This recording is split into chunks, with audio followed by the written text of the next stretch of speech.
Thrones. That's Paul's doppelganger. All right, here it is. Hey, good evening and welcome to Dixie High School for Region 10 baseball as we enter into the final week of the regular season. Playoffs looming. I want to welcome you into our Boulevard Home Game of the Week. Two matchups, same two teams tonight. Dixie hosting Desert Hills. We'll get the rematch for you on Friday night. Best game in region to wrap up the regular season. RPI seeding for the state tournament will come out on Saturday, and then we'll have pod play followed by the state tournament May 15th through the 20th at BYU for a couple days, and then over to UVU for a couple days. Welcome into the Findlay Subaru pregame show. Findlay Subaru, go see the all-star lineup on the saving side of the freeway. Devin Dixon, Mark Musgrave. Let's play some ball tonight. Oh my goodness, I am ready for some baseball. Couldn't be much better of a night weather-wise. Mother Nature's looking down on us. She is smiling. I'm looking at the American flag out there, Dev. It looks like it's blowing in a little bit, maybe a little bit 6 to 8 right to left, but yeah, definitely it's not going to help anything. Nothing's going to be wind aided tonight. No, I mean, but definitely if you pull one into left field, you can get it to leave the park. Yep. If you're a left-handed hitter, you pull one straight right. It will be a little bit tougher. Usually around, dusk, the wind will drop down here in the high desert. We'll see. St. George, Utah. Thunder wearing the black jerseys tonight. It is senior night, so right now for our television audience, and we welcome you to listen all night long or watch the game all night long. We're coming at you on the Fan Sports Network and streaming on the fansportsnetwork.com. So if you want to watch this game, you're almost home from work tonight, just go to our website, screen share it to your smart TV, and you can enjoy the broadcast tonight if you can't make it out to the ballpark. But senior night tonight, and I had Coach Empson on the show this morning, Mark. Yeah. He got emotional. I understand why. He got emotional, but it wasn't necessarily a question about his seniors. It was a question about Boston Vest. And he said it's not about the money. It's about players like Boston that make everything about coaching worth it. And he got a little choked up. And he said he's the hardest working high school player he's ever coached. And that is high praise coming from Coach Gibson. There has been some phenomenal baseball players come through the Dixie program, so including his older brother Cooper Vest.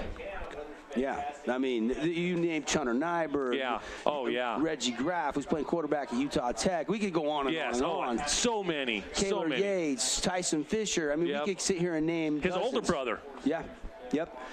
Maybe you mentioned him, but yeah, absolutely. Yep. Hobbs. So that is some high praise for sure coming from Coach Ibsen. Yeah, and so this is a special one. You got this four seniors, with their parents right now. One of them, of course, is Kason Bell, who has been sensational this year. Hasn't lost a game all year. I don't think he's lost a varsity start his whole entire career. Yeah, not last year. No. Not this year. Nope. And it was interesting this morning. He is committed to Glendale Community College. I was at his signing day a few months ago.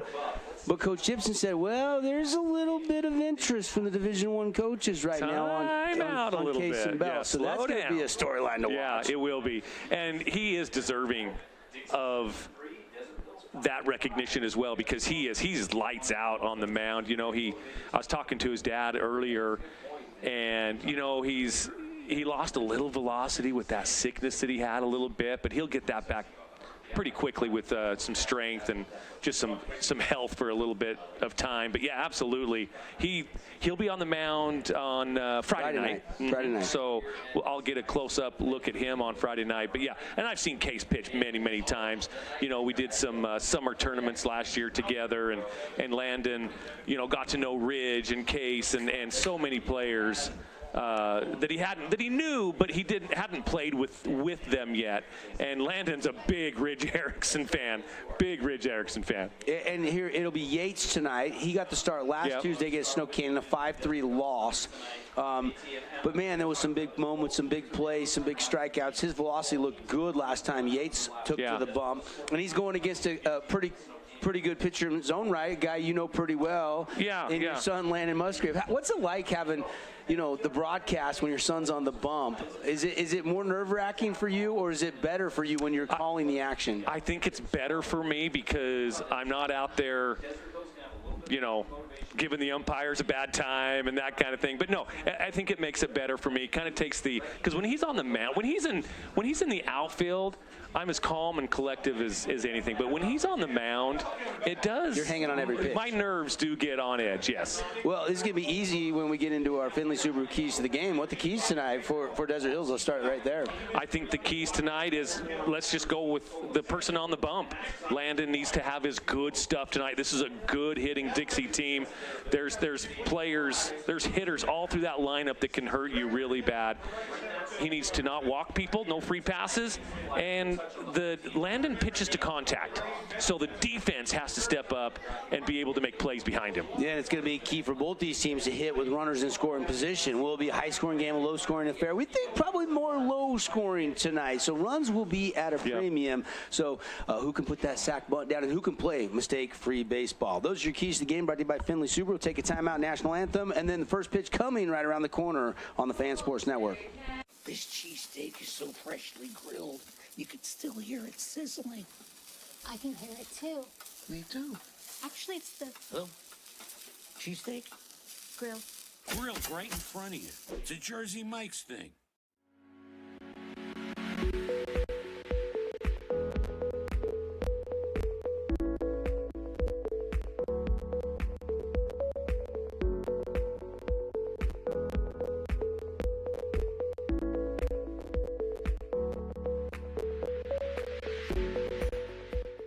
As a local business owner, it's important to get the word out about your business. More people equals more revenue for you. Get your business in front of over 160,000 people in southern Utah each week with St. George News. Contact St. George News today. Check out this week's edition of TGIF on stgeorgenews.com. TGIF is your weekend adventure guide to all the fun and exciting things going on in southern Utah this weekend. Find this week's edition at stgeorgenews.com and click the shows on the menu tab. Have a blast this weekend.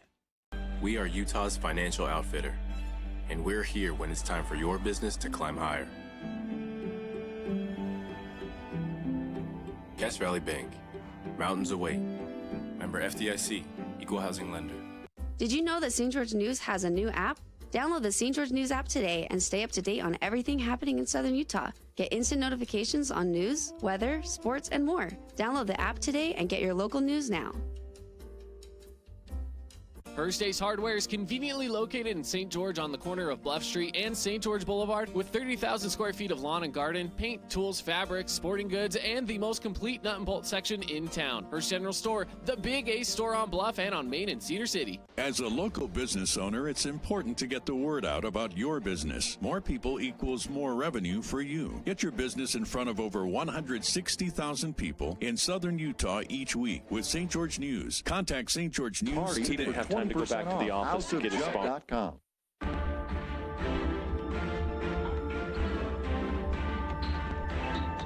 Finley Subaru pregame show, final segment here before first pitch. Dixie hosting Desert Hills. Flyers come in 16-6 and got a little revenge last Thursday night when they had Case and Bell and the combined shutout 4-0. They beat Snow Canyon. That had to feel good because that's the team that knocked them out of the state tournament last year. Yeah, and you know what? It gives them confidence to when they do see him, if they do see him in the state tournament as well. They know they can beat that team, and you're right, a little bit of a revenge game for the Flyers last week over the Warriors. Yeah, and we'll see some Region 10 teams play Region 10 teams. That's going to happen in the postseason. Mark my words. The interesting thing about this is I don't know if Dixie can pass Crimson at 2 and Snow Canyon at 1. But they would love to move up to 2 if possible. But they might be able to. If Snow Canyon loses to Bishop Gorman, that won't be a big deal. It won't hurt their RPI too much. But if Dixie can get 2 wins against a team above 500 Desert Hills, is it enough to catapult them past the Warriors or Crimson? I don't know. The RP has been pulled down this week. I would think that they were far enough behind. Dixie would probably stay at 3. Maybe if Snow Canyon lost and Crimson sweeps this week, they could maybe make things interesting for the 1 seed. You've got to remember, Crimson and Snow Canyon split during the regular season. 1-0 and 1-0, both tight, low-scoring games. And right now, Desert Hills, I believe they were 6th when it got taken down. They got, I can't remember exactly the teams that were hanging around them, whether there's Green Canyon. Green Canyon was at 4. Yeah, Sinker 5. Ridgeline was up in the mix. And, you want to certainly host those pod games. Yes. Best of 3. Desert Hills, hey, the best case scenario, go 2-0 against Dixie, but let's be realistic, 1-1 split would be fantastic for the Thunder. I think they would take it right now if you handed it to them. We'll get you the House of Jump starting lineup as we get ready the first pitch. It's brought to you by our friends. They encourage you to bounce off the walls at House of Jump. Indoor trampoline park, a lot of fun, and Yates ready to go. First pitch to Cole DeCastro, just missing outside for ball 1. And we are underway here in the home and home best of 2 series to wrap up the regular season. And that one's pushed up and out of play off the bat. Of Cole Sr. going to go to the Evil Empire. His longtime Dixie College basketball coach Jeff Kidder used to call CSI. Yeah, Cole's having a pretty good season, batting .326 on the year. Braxton Yates, 1-1 pitch coming. One thing I love about Cole when he gets on the base paths is that he's very aggressive, very crafty, and he likes to have fun, especially down there at second base, Deb. Keep an eye on that when he gets down there. He'll do a little crab shuffle. Yates rocking and firing on a 2-1 delivery, and DeCastro pushes that well up and out of play. And I did not park over there. I parked well out of the way. I was doing a game at Brewster's Field when the St. George Roadrunners used to be in town. Yeah. And I parked right up on the catwalk where you enter the park, and I took one right off the windshield. So I never like to park too close to the baseball field. There's a reason why all of the parking, all of the front row parking down the first base line here was wide open. Full count, payoff pitch, fouled up and out of play. Cache Valley Bank. Foul ball. I will tell you, Caden last week at Pineview, he parked where we call them rookies. He didn't get hit. He was going to take a chance. He didn't want to park a mile away and walk in, so he took a chance, and it paid off for him. Rip shot. Everybody in the Thunder dugout ducking and lives to fight again. Count remains 3-2. Should be noted, Andrew Wilson out for the season, and now Crew Christensen, one of the other pitchers that's had a pretty productive year as an underclassman for Coach Kevin Cave. He's now shut down for the season. So Desert Hills, Titan Tate's going to have to step up. Landon Musgrave's going to have to step up. They're going to have to go a little deeper in. And that's a big question mark going into the state tournament. We're pitching as a premium. And that pitch is low for ball 4. So Cole's going to take a free pass on down there to first base. And you know what? Keys to the game for Dixie, very similar. Pitch to contact. And let your defense work behind you. Let's meet the starting lineups. Ridge Erickson behind the plate. Great catcher. Yates on the mound. Third base is Logan Levitt. Boston Vest at shortstop. Max Orton, our Finley Subaru Player of the Week this week. We didn't put a poll question up. He got it. He was perfect. 7 for 7. He had 5 for 5 and 2 walks last week. He's your Finley Subaru Player of the Week, and he's been an incredible addition as a junior to the starting lineup for Coach Ibsen. Bartholomew's over there at first. A bunt tried to lay down by Philly, and it's in the dirt. Foul ball. Outfield for Dixie is Watson, Franco, and Zeph. Those are your defensive starters for the Flyers. Of course, it's DeCastro who drew the walk, Fillmore, then Kyler Terry, Reed, Wall, Wells, Musgrave, Thompson, and Clough for, second-year skipper, third-year skipper Kevin K. I think third, yep. Now, Philly's having a great year. Jace is batting well over 400, batting .422, Dev, here this season. So he is having a great year. He's got a 1-1 count right now, but he's fast out there on the base pass as well. Yeah, had a few too many errors defensive than he would like, but man, he has been raking at the plate. You're absolutely correct. And there's a fly ball lifted into center field, and this one's going to be playable. Franco waits underneath it, camps there, lights the fire, and makes the catch. One away. Just got underneath that one a little bit, and here's Kyler Terry. Again, one of those players that's batting over 400 for the Thunder, batting .409. He had a home run last. He had a home run last week at Pineview. Yeah, he's swinging a hot bat, and you want to be peaking going into the state tournament. Absolutely. So Kyler Terry steps into the Buck Brand Beef batter's box. Homegrown, grass-fed Utah beef, Kanab, Utah. Send an email, and you just go to buckbrand@gmail.com. You can get a side of beef, a full side of beef. You can split it with your neighbors, split it with your family. Stock up that freezer for that grilling and chilling. Buck Brand Beef. Or you can give them a call, and order today. We'll give you that number in just a second, as that one is fouled and ripped down the line, and it's going to be a Cache Valley Bank foul ball. Call 435-644-2825. 435-644-2825. I've been thinking about it. I was talking to my wife about this the other night. We need some meat in the freezer. I want to get a side of beef from Kanab, Utah. Appreciate Buck Brand Beef. Great sponsor, high school sports here on the network. Yates pitch, got him. Oh, yeah. Rung him up. Outside corner, fastball, elevated just maybe a hair in the zone. But, yeah, great pitch by Yates. Kind of froze Kyler Terry. That is an S&S mechanical strikeout, the first of the night for Yates. And now 2 down here. Let's take a look at the replay. Painted the outside corner. Interesting strikeout call from the umpire. Yeah. Would you like that? Nice little punch out. Yeah, sure. I like it when they have It's energy. almost like a chop wood tomahawk strikeout call. I like that. A little different. You got to have your own technique. And that one missing. 1-0 the count now. Hagen Reed, another dangerous hitter in this Thunder lineup, batting 414. Kind of burst on the scene, seeing his first varsity time for the Thunder.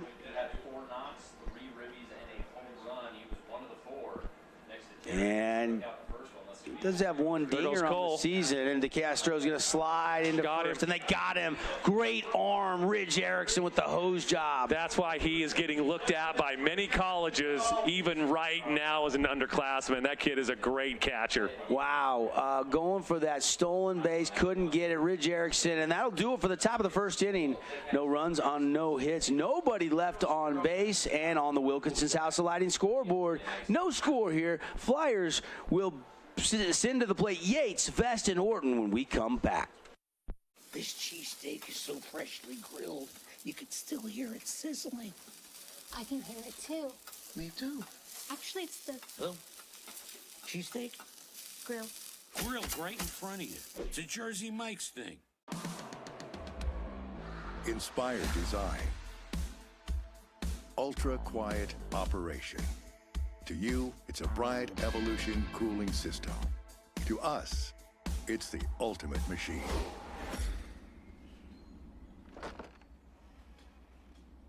All set. For the dealer nearest you, visit Bryant.com.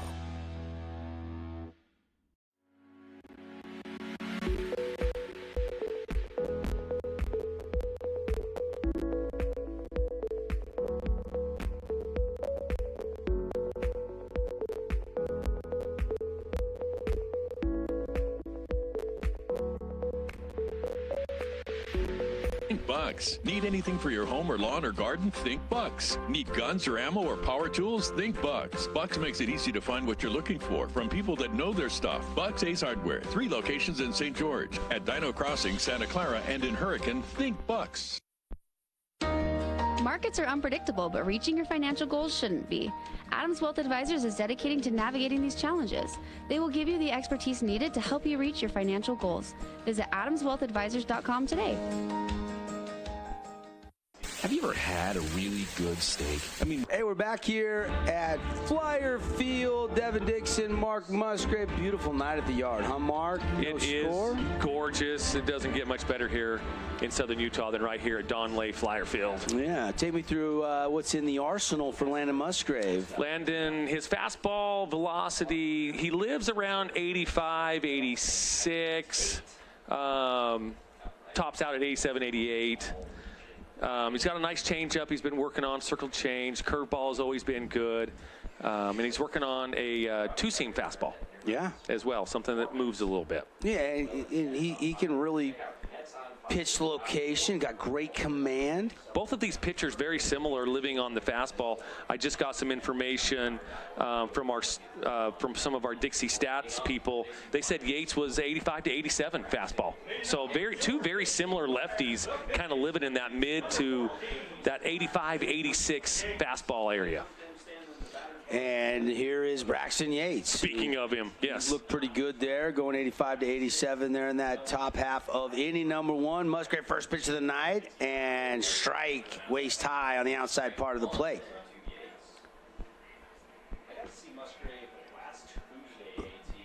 Musgrave setting the feet on the rubber. Getting ready here for pitch number 2. And the windup end of the delivery, trying to paint the inside part, but missing. Count now evens up at 1-1. Again, he's got to have his good stuff tonight against this good Dixie Flyer hitting team. No question. Thompson behind the dish tonight. And beautiful strike 2 there. Yeah, that one was the old Uncle Charlie, Dev.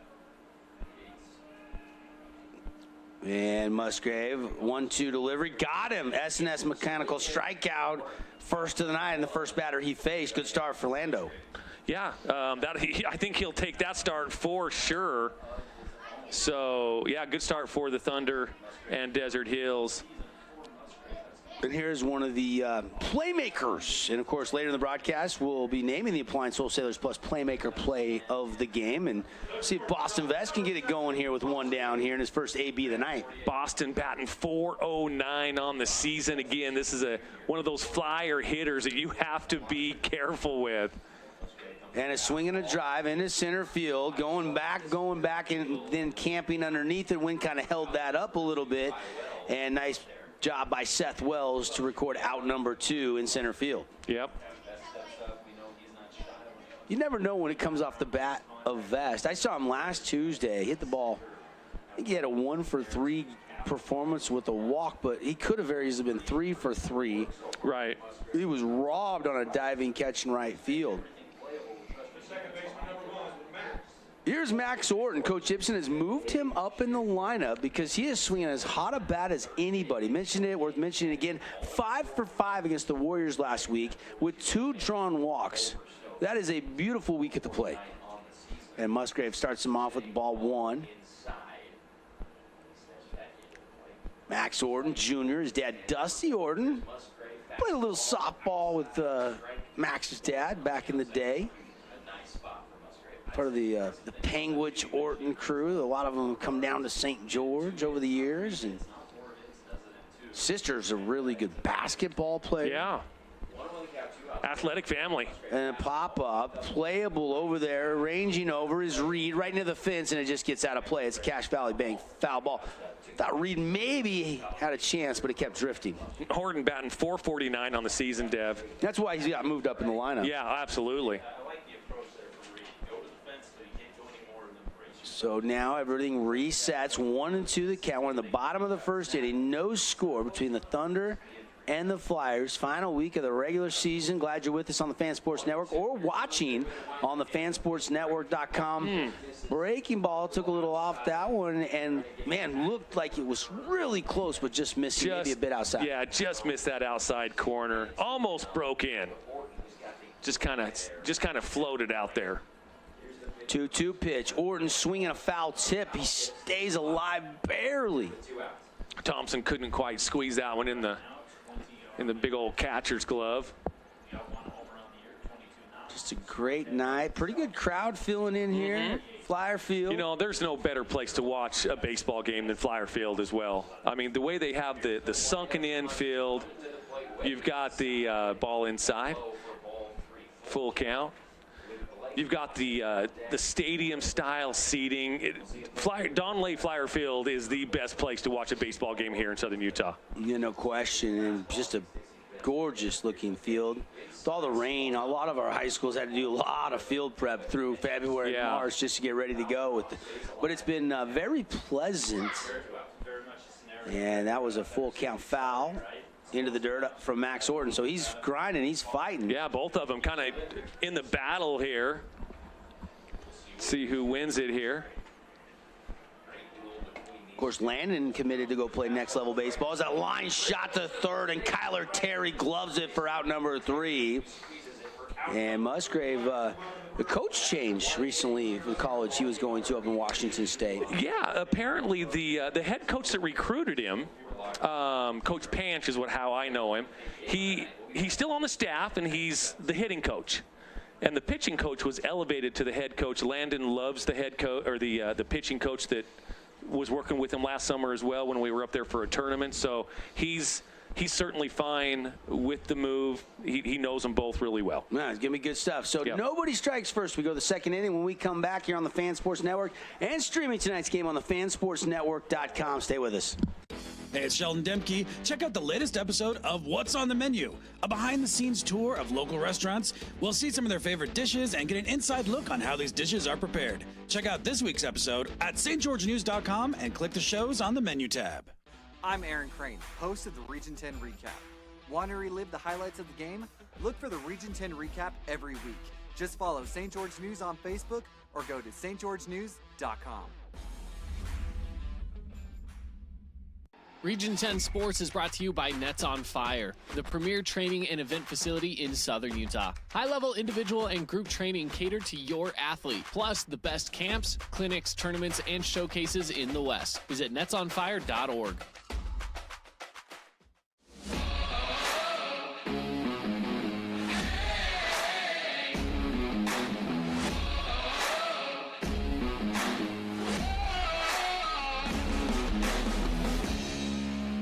Readies. Ask any mom how much they love hosting a kid's birthday party and... Well, you get the idea. But now, Kip says you bring the kids and the cake and they'll do the rest. Who's Kip? I'm glad you asked. Kip is the mascot of House of Jump, and he offers trampolines, dodgeball, and arcade games. Pizza, drinks, and decorations are included, so visit houseofjump.com to customize your birthday package. Houseofjump.com. Use discount code PARTY for 20% off. Houseofjump.com. Hey, we're back live here at the ballpark. Start of inning number 2, and first pitch down low. You know, both pitchers being very efficient. Yates threw 16 pitches in the first inning. Landon Musgrave threw 13. So both pitchers looking to go deep into the game, keep their pitch count down low, and see how far they can go. Bo Wall, saw him kind of get a lot of time at the quarterback for the Thunder State Championship football team last year. Just an athletic kid. I mean, that is not a sophomore body that he has, Devin. Nope. He is just a big athletic kid. Of course, Coach Tapp's taking over with Coach Berry taking the defensive coordinator position at Southern Virginia University. Bo Wall will be the starting quarterback for the Thunder in the fall. We would definitely presume. Yeah. High loss and Wall aboard. So leadoff walk again for the Thunder, just like they got in the first, but couldn't do anything. Yeah, couldn't cash in the first inning, and Yates doesn't want to keep doing that, though, because at some point, it's a numbers game. That run will score. So here's Seth Wells, tout number 7, right-handed hitter against Braxton Yates, who's already thrown 22 pitches now. And the windup from Yates, and beautiful fastball at the knees for strike 1. Yeah, Seth, another one of those seniors last week that hit a dinger at Pineview. He's a really good contact hitter, he's batting around 380. Wind up and a swing and a miss, and it's 0-2 quickly to Wells. One thing you can watch for Wells tonight, not at this at bat, means that he has 2 strikes, but he'll do a lot. He'll do a push bunt for a hit. And that one just outside, ball 1. A little too close for my liking. I would have tried to foul that ball off. You don't want to put that decision in the home plate umpire's hands. 1-2 pitch coming here, top of inning number 2. Glad you're with us here on our Boulevard home game of the week, and a foul ball up and out of play off the bat of Seth Wells, Devin Dixon, Mark Musgrave, hanging out with you out at the yard tonight. Yeah, it's just gorgeous. Look at that view. For those of you watching, it's as pretty as it looks right now. No question. In fact, it's probably prettier live. Invite you to go to the fansportsnetwork.com and watch tonight's game if you can't make it down here. And that one's popped up and out of play, straight back. Ridge Erickson gave a look but couldn't get to it. I saw him catch quite a bit this past summer, and boy, he is quite the talent behind the dish for the Flyers. Got a great arm. He pops up quick. The transfer's always clean. Just a hard-working kid. Just talented. We're good catchers in our region. You go look at Breck Starley and the season he's having. Smith over at Snow Canyon's having a heck of a season. 2-2 count now. 1 on, 1 away. Top of inning number 2. Yates takes a look over at the runner. Now he's going to throw over there, and Wall's back in plenty of time. Get the black jerseys a little dirty. Yeah, hopefully he learned a little bit from that too, man. Take another half a step, maybe even a full step. Give yourself a lead. Yates looking again. Now he comes to the plate. Pitch down in the dirt, gets away. Wall is off, and Wall is going to be down to second base. And that is going to be a wild pitch. I believe they'll probably score that. I think Ridge Erickson tried to block that, but it got away from him. And nice job there. And it's a Jason Baum equity home loan. Not exactly the traditional stolen base, but he does advance on the base. He does advance. Yeah, we'll give it to him. For the first time tonight, the Thunder do have a runner in scoring position. And a swing and a miss, foul tipped into the mid of Ridge Erickson for out number 2. Now this is the old Landon, with Landon coming into the box. He can help himself out here, Devin. No question. That's the plan right now for Landon Musgrave. Being that he's on the mound, he's got 2 outs. Had a big home run last week that made the rounds on social media. Yeah, I kind of put it out there a little bit. Breaking ball, and Musgrave doesn't offer at it, and it falls over the plate for strike 1. He's fastball hunting, especially on that first pitch. You don't want to throw that barrel out there on an off speed. He's hunting fastballs. That's what he wants Yates to throw him. Yates does throw the fastball, and it's outside, and it's 1-1.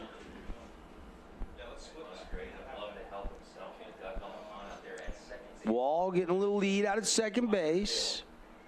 Thompson would be on deck. He's still got the catcher's leg gear on. Have some confidence.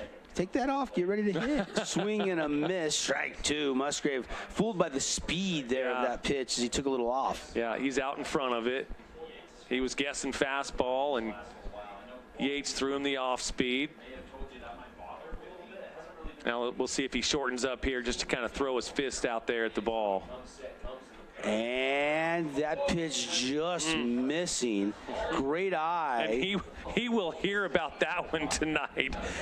As a dad, I'm like, dude, you got to foul that off. You cannot leave that in the umpire's hands. It looked like really close to being strike 3. Yes, it did. It really did. See if you can take advantage, though. 2-2 pitch, 2 away. Top of inning number 2 with 1 out there at second, and now count goes full as that one outside and low from Braxton Yates. He's kind of pulling that fastball a little bit where it's tailing to the outside corner. Being the lefty, it's going over into the right-handed batter's box. Payoff pitch coming here. Yates, the left-handed pitcher for the Flyers, rocks, fires, and it's a chopper down the first base line. Bartholomew will grab it, step on the bag, and that'll do it for the top half of inning number 2. No runs, no hits. 1 left on base. We go to the middle of the second, and on the Wilkinson scoreboard, nobody has struck through yet. 0-0. We'll be right back on the Fan Sports Network and streaming on the fansportsnetwork.com. Adams Wealth Advisory is a financial planning firm that is combined with an investment firm to provide the best possible outcomes for our clients. I always believe if you're intentional with your financial plan, things are going to work out really well for you. Visit AdamsWealthAdvisors.com or call 752-1702 to schedule a time with an advisor today. We are Utah's financial outfitter, and we're here when it's time for your business to climb higher. Cache Valley Bank. Mountains await. Member FDIC, Equal Housing Lender. Did you know that St. George News has a new app? Download the St. George News app today and stay up to date on everything happening in Southern Utah. Get instant notifications on news, weather, sports, and more. Download the app today and get your local news now. Check out this week's edition of TGIF on stgeorgenews.com. TGIF is your weekend adventure guide to all the fun and exciting things going on in Southern Utah this weekend. Find this week's edition at stgeorgenews.com and click the shows on the menu tab. Have a blast this weekend. Hey, we're we're back, everybody, and coming at you live from Dixie High School, home of the Flyers, since what, 1906? 1906? 1909? 1911? I think 11. 11 sounds right. First high school here in southern Utah. And scoreless baseball here so far. Appreciate Red Bed Regeneration. Looking for our Red Bed Regeneration energy play tonight. And you can always go get lit up with their red light therapy beds, initially developed by NASA astronauts. The red light therapy has been used to heal scars, inflammation, decrease pain, and help people burn fat faster. The benefits are endless. Go to redbedregen.com to learn more. The burn fat faster kind of appealing caught my attention a little bit. Yeah. Yeah. So, Dev, tell us a little bit about your daughter in golf. Now, were you saying something about all region? Yeah, the all region overall top performer this year was Crimson's freshman Kate Walker. I think she's won 4 times. I didn't see who won. I had to leave the golf tournament today. But, yeah, they were doing the all-region because today was the regular season finale. Well, congrats, man. Yeah. That's awesome. Kay Walker ended up first overall in the regular season. Alyssa Butterfuss second. Desert Hills Riley Payne third. Ellie Johnson from Hurricane fourth. Hallie Wheeland fifth. Riley Johnson from Cedar sixth, and was low and inside for ball one. And Lucy ended up seventh, I believe, in the region. States next Wednesday and Thursday up at Logan River. Hopefully we get good weather up in Logan next week. Yeah, for sure. Hopefully the river's not spilling over onto the golf course, right? Yes, that fastball was just off the outside corner. There's a Cache Valley Bank foul ball. Makes it count 2-1 here.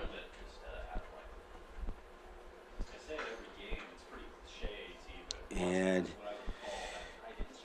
Yates now, 23 pitches. Musgrave, though, has been a little bit more efficient. I think Yates was at 36. You're right. You're right. Probably 23 strikes.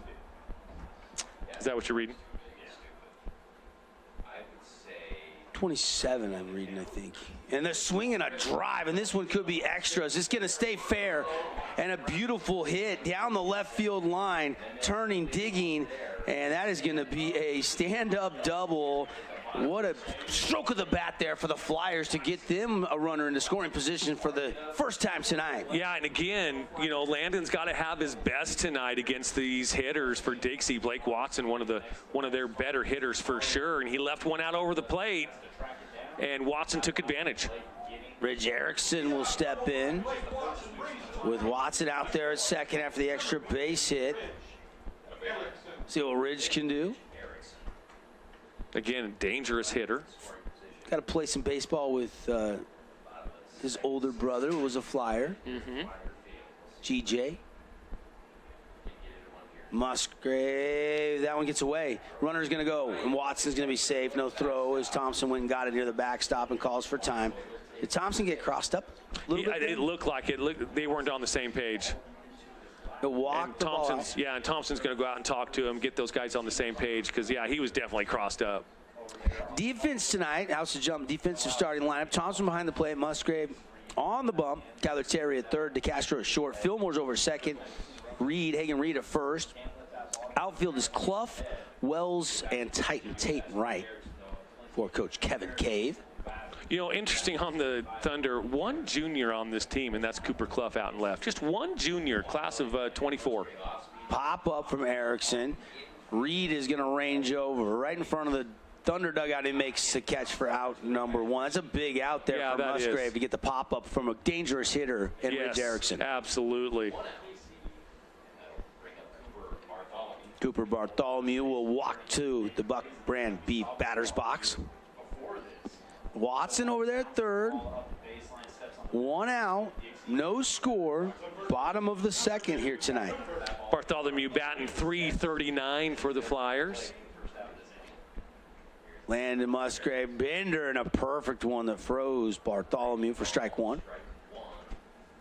Sometimes you just want to see one, and that was a beautiful pitch from Lando. It's a nice luxury when you can throw that off speed, that first pitch of the bat, because nobody wants to swing at those off speed, those curves. They're hunting fastballs. Another bender, but this one stays away from the right-handed hitter. 1-1 the count. And tough to lay off after that first one. Tough to lay off. So Bartholomew with really good discipline on the right side of the base, on the right side of the plate, I should say. Of course, Matthew had a great career at Dixie. Won a bunch of games on the bump, his older brother. Little bro's a junior, right? Playing first base tonight. A chance to get the Flyers on the board if you can get something through the infield here. Infield playing in a little bit for a potential slow roll grounder if Watson decides to try to score from third. And a swing and a miss, and Landon Musgrave gets an S&S mechanical strikeout hanging on the board. Yeah, he put the high cheese. And Bartholomew couldn't lay off of it, couldn't catch up to it. Strike 3. Here is Franco. First at bat for Danny Ibsen, longtime Flyer coach. Of course, he took over for Jeff Messerly. Jeff has done a great job with this program, and Coach Ibsen stepped right in, being a longtime assistant. Of course, can't forget Braxton Ibsen, the career he had playing here for the Flyers. He's now on staff with Chris Fatenauer at Utah Tech. Oh. One of the assistant coaches. Very nice. First one missing, 1-0 pitch coming. That one just downstairs. 2-0 the count now on Franco. And again, looking at that wind out there in right center field, looking at the American flag. That American flag is blowing in. It's picked up a little bit, actually, since first pitch. I think it has as well. By the way, we'll get you some Nets on Fire Region 10 updates. The other games tonight, Cedar at Pineview and Hurricane hosting Crimson Cliffs. This one lifted, popped up on the infield right near the grass, and Jace Fillmore has it, and they get Watson over to the third but can't do anything with them, and Musgrave works out of a little bit of a jam, and we stay scoreless through 2 innings. No runs on 1 hit, that double by Blake Watson, and they leave him stranded. We go to the third when we come back. No score on the Wilkinson scoreboard here on your home for Region 10 Baseball, the Fan Sports Network. First Ace Hardware is conveniently located in St. George on the corner of Bluff Street and St. George Boulevard with 30,000 square feet of lawn and garden, paint, tools, fabrics, sporting goods, and the most complete nut and bolt section in town. First General Store, the Big Ace store on Bluff and on Main in Cedar City. This cheesesteak is so freshly grilled, you could still hear it sizzling. I can hear it too. Me too. Actually, it's the Oh, Cheesesteak? grill. grilled right in front of you. It's a Jersey Mike's thing. Inspired design. Ultra quiet operation. To you, it's a Bryant Evolution cooling system. To us, it's the ultimate machine.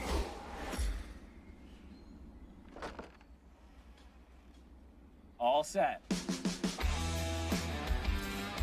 For the dealer nearest you, visit Bryant.com. Code PARTY for 20% off. houseofjump.com. Back at the ballpark here, Dixie High School, Desert Hills High School, scoreless baseball. We go top of the third. And a little pitcher's duel breaking out between Braxton Yates and Landon Musgrave. And Yates back on the bump.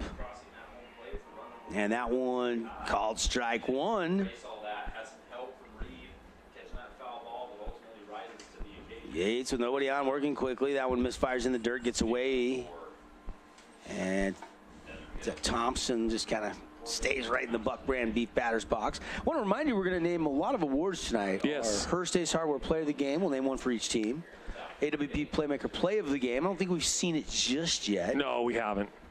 Defensive Play of the Game for Morgan Pest Control. And our Jersey Mike Sub of the Game. Some of the awards that we'll be handing out. If we get a home run, it's brought to you by the Donut Run tonight. That's why Mark's watching the wind. Oh, yeah. Wants to see a Kalachi over the fence. Hopper to Vest, gobbles it up. Throw one, hops over Bartholomew, and that's going to allow Thompson to get down to second base, diving in safe. Ooh. Wow, what a great throw by Erickson. He hustled down the first baseline like he's supposed to. Thompson delayed just a second, and he ended up going. And Ridge Erickson made a great throw, just about made Thompson pay for the delay. And they'll quickly bring in up speed up runner Kobe Goodman. Yep, Kobe Goodman will come in.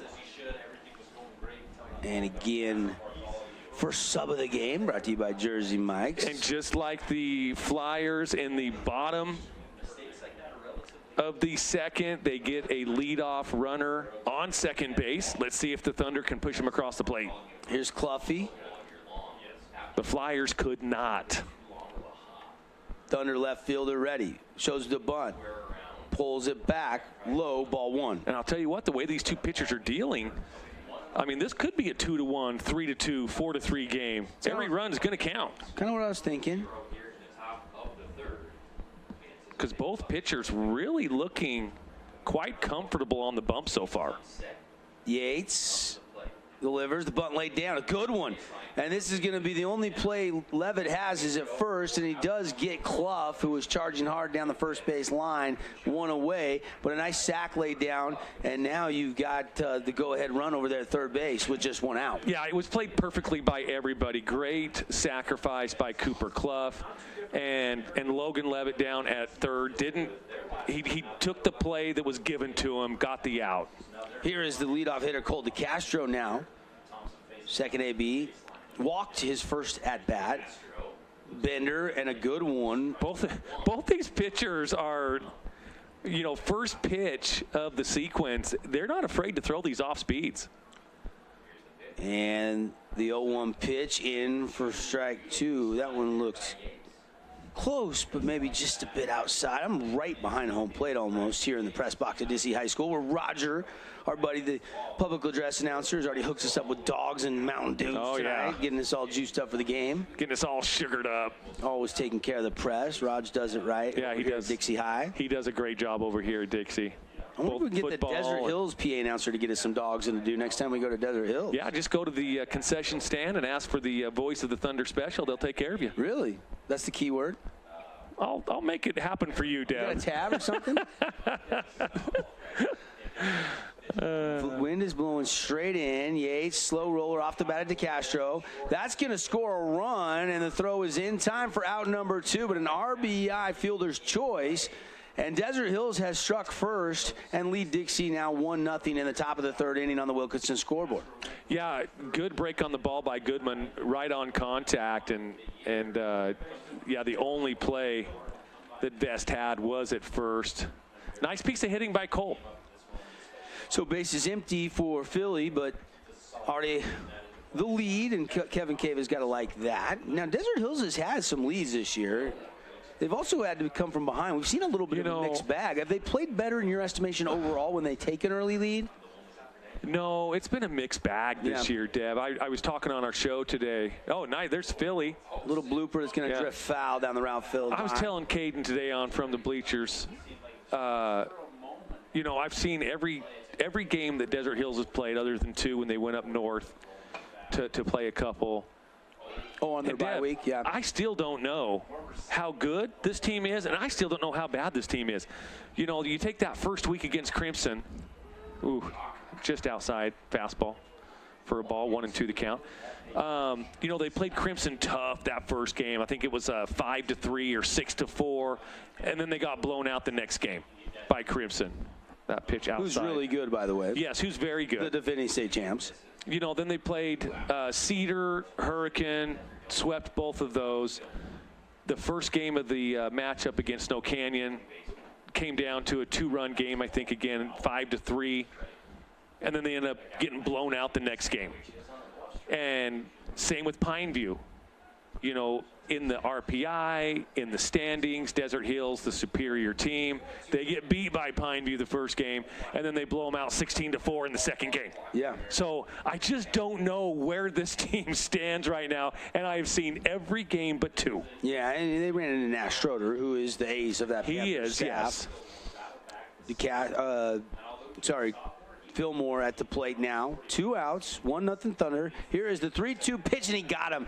Braxton Yates, after giving up the RBI infield fielder's choice, has gotten the K. Brought to you by S&S Mechanical, and the Thunder take the lead. 1 run on no hits, and they have no errors on the board either. Either team does tonight. 1-0, Thunder leading. We'll be right back on the Fan Sports Network and streaming on the fansportsnetwork.com. Back in 60 seconds. Adams Wealth Advisory is a financial planning firm that is combined with an investment firm to provide the best possible outcomes for our clients. I always believe if you're intentional with your financial plan, things are going to work out really well for you.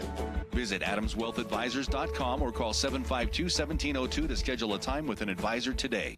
We are Utah's financial outfitter, and we're here when it's time for your business to climb higher. Cache Valley Bank, mountains await. Member FDIC, equal housing lender. Did you know that St. George News has a new app? Download the St. George News app today and stay up to date on everything happening in Southern Utah. Get instant notifications on news, weather, sports, and more. Download the app today and get your local news now. Check out this week's edition of TGIF on stgeorgenews.com. TGIF is your weekend adventure guide to all the fun and exciting things going on in Southern Utah this weekend. Find this week's edition at stgeorgenews.com and click the shows on the menu tab. Have a blast this weekend. Hey, welcome back, everybody. Devin Dixon, Mark Musgrave, Fan Sports Network. We're going to be streaming this game tonight. We'll have the rematch on Friday night.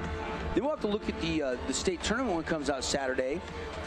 And we'll be able to maybe do a game or two. Not sure if we'll pick a pod or jump from one to another one Friday, Saturday next week.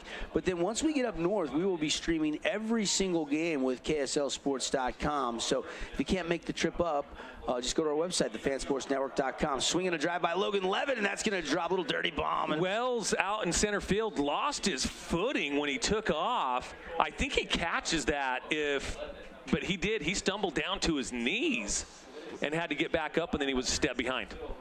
So a leadoff single by Logan Levitt. Of course, Jagan Levitt played at Pineview. Loved calling his games over the years. Enjoyed really watching the heck out of him for Coach Fate there at Utah Tech and Dixie State.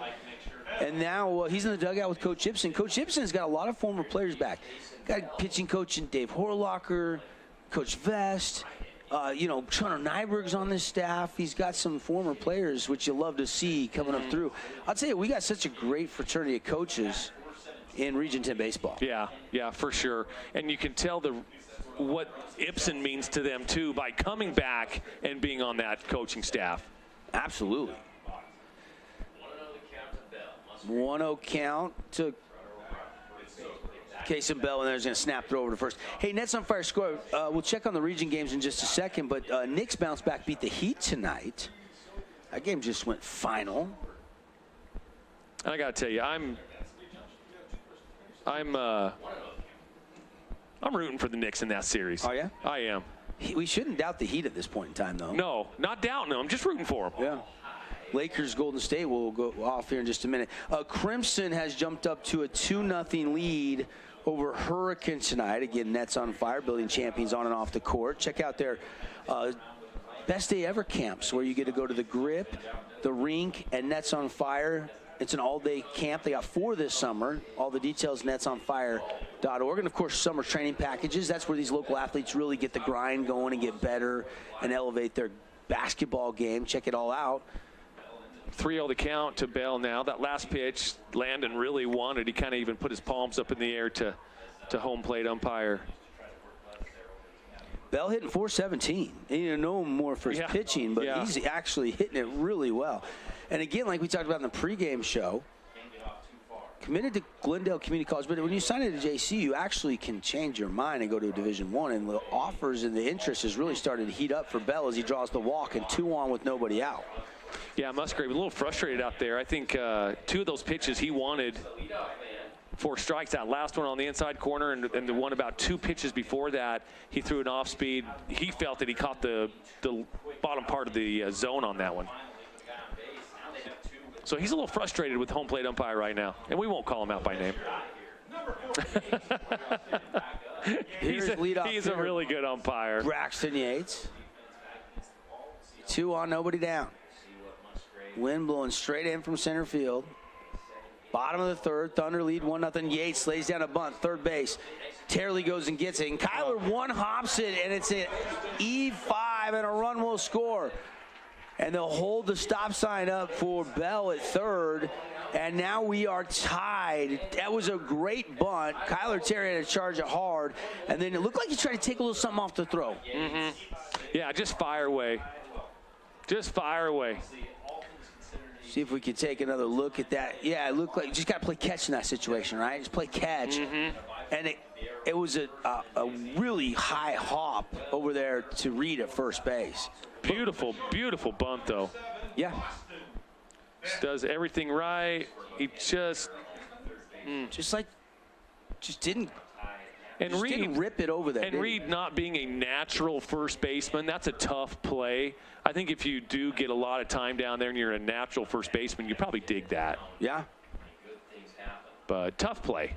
Great shot. Our crew here tonight. Got Cody producing. Paulie back in the Findlay studios. Tied 1-1. Haven't settled anything here. And still, Musgrave's got a little bit of work to do with nobody down and runners on second, third. Here is the 1-0 pitch. And that one is ball 2 to Boston Vest. Just up in the zone, just a hair. But he's, you know, you hope as a pitcher or even as a player for baseball especially, you hope you get those 50-50 calls 50% of the time. And right now, he hasn't gotten any of those 50-50 calls the last 4 pitches. Wind up in the pitch, and this one is hit to left. Going back over his head. It's a ground rule double, and 2 runs will score, and the Flyers have a 3-1 lead. There is Boston Vest on cue, a clutch hit. Cooper came in on that ball, and that cost him. He took a good 2 hard steps in and then turned around. And I'll tell you what, anytime as an outfielder, when you see their numbers, it's not a good thing. Watch this initial step here, Dev. Look at that, going there. And then he's like, uh-oh. And he turns around, and by that time, that ball was hit so hard that it got past him. Yep. And that'll give the Flyers the lead. As an outfielder. And looks like maybe he's a little bit nicked up as they're going out to check on him now out in the outfield. And not sure if, you know, just on that plant to start to go, if felt a little tweak or something. Looks like Mike Tolman, trainer for the Flyers, is now going to go out there and check on him. Yeah, as an outfielder, that first step has to be back first. Has to be back. But that's tough. You know, those balls, those line drives hit right at you as an outfielder. Those are the toughest plays to make because you don't have that depth perception with it being to the side of you. Those hard to hit balls right at you, toughest plays to make. So Boston Vest, how clutch is this kid? 2 RBI ground rule double. And 3-1 Flyers just like that. And that could be a red bed regeneration little energy play right there, Dev. Still checking on him. We'll keep it right here. Gives us a chance to thank some of our great sponsors. Rally Stop, we'll appreciate them. And Luke Udy and Associates, American Family Insurance. Get a free quote today on your auto, your home, your life insurance. Stats Tonight brought to you by Adams Wealth Advisors. Markets are unpredictable. Reaching your financial goals shouldn't be. Visit adamswealthadvisors.com.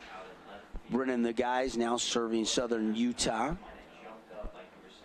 And that was a Ben Blaster blast of the game off the bat of Boston Vest. Right now, I think that has to be the lead nominee, Devin, for our Ben Blaster blast of the game. Yeah, I agree. 2-run double. Region 10 baseball here on the Fan. And are they lifting him or is he okay? No, he did stay out there. Okay, so just checking on Clough. Is it Clough they were checking on? I'm assuming Yep, it was Cooper out there in left field. Vest, again, who drew praise from his skipper, Danny Ibsen, hardest working player he's ever coached. So that is high praise. That is high praise. So Musgrave's got to regroup now. Still a long way to go here. Yeah. Just in the bottom of the third. You got to push that reset button. Vest out there at second, swinging in a mix. Max Orton couldn't find that one as it broke down in the zone.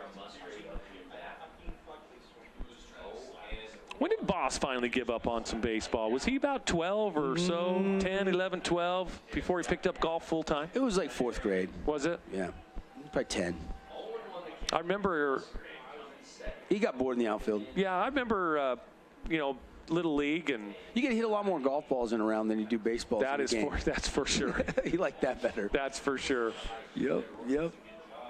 I remember Landon and Dalton and myself, we went out golfing. This is probably a good 4 or 5 years ago, and you know, Dalton can hit the golf ball pretty well. Yeah, him and Boston were teammates. Yeah, they were. Yeah, and Lando, he's getting some. You know, this is when he was, you know, probably 12 or 13, and you know, the sibling rivalry kind of takes place. That's ball 2 and 1 here on the count, and you know, his eyes are tearing up a little bit, and I'm like, buddy, don't worry about it. Dalton can only hit a ball when it's just sitting there on a tee. He can't hit it when it's curving. So, you know, they both definitely have their strengths. Yeah, no question.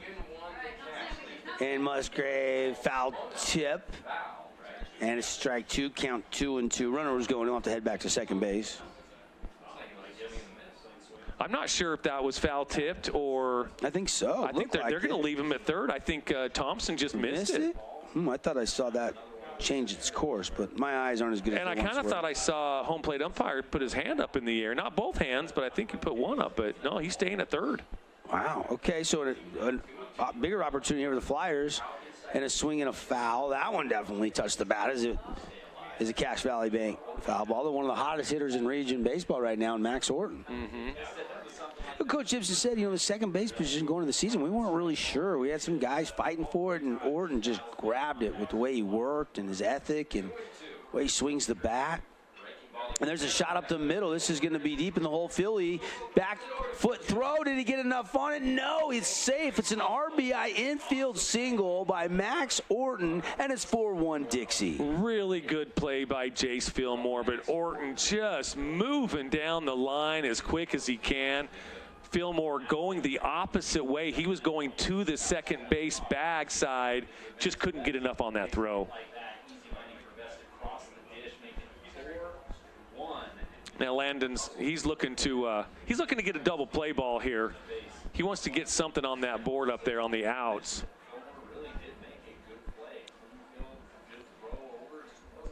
Yeah, no question. 4-1, bottom third. Still nobody out. Nobody in the Thunder bullpen. And Musgrave's got to reset again. He'd love to get a 6-3 double play here. If he could get a ground ball just moving cold to second base. And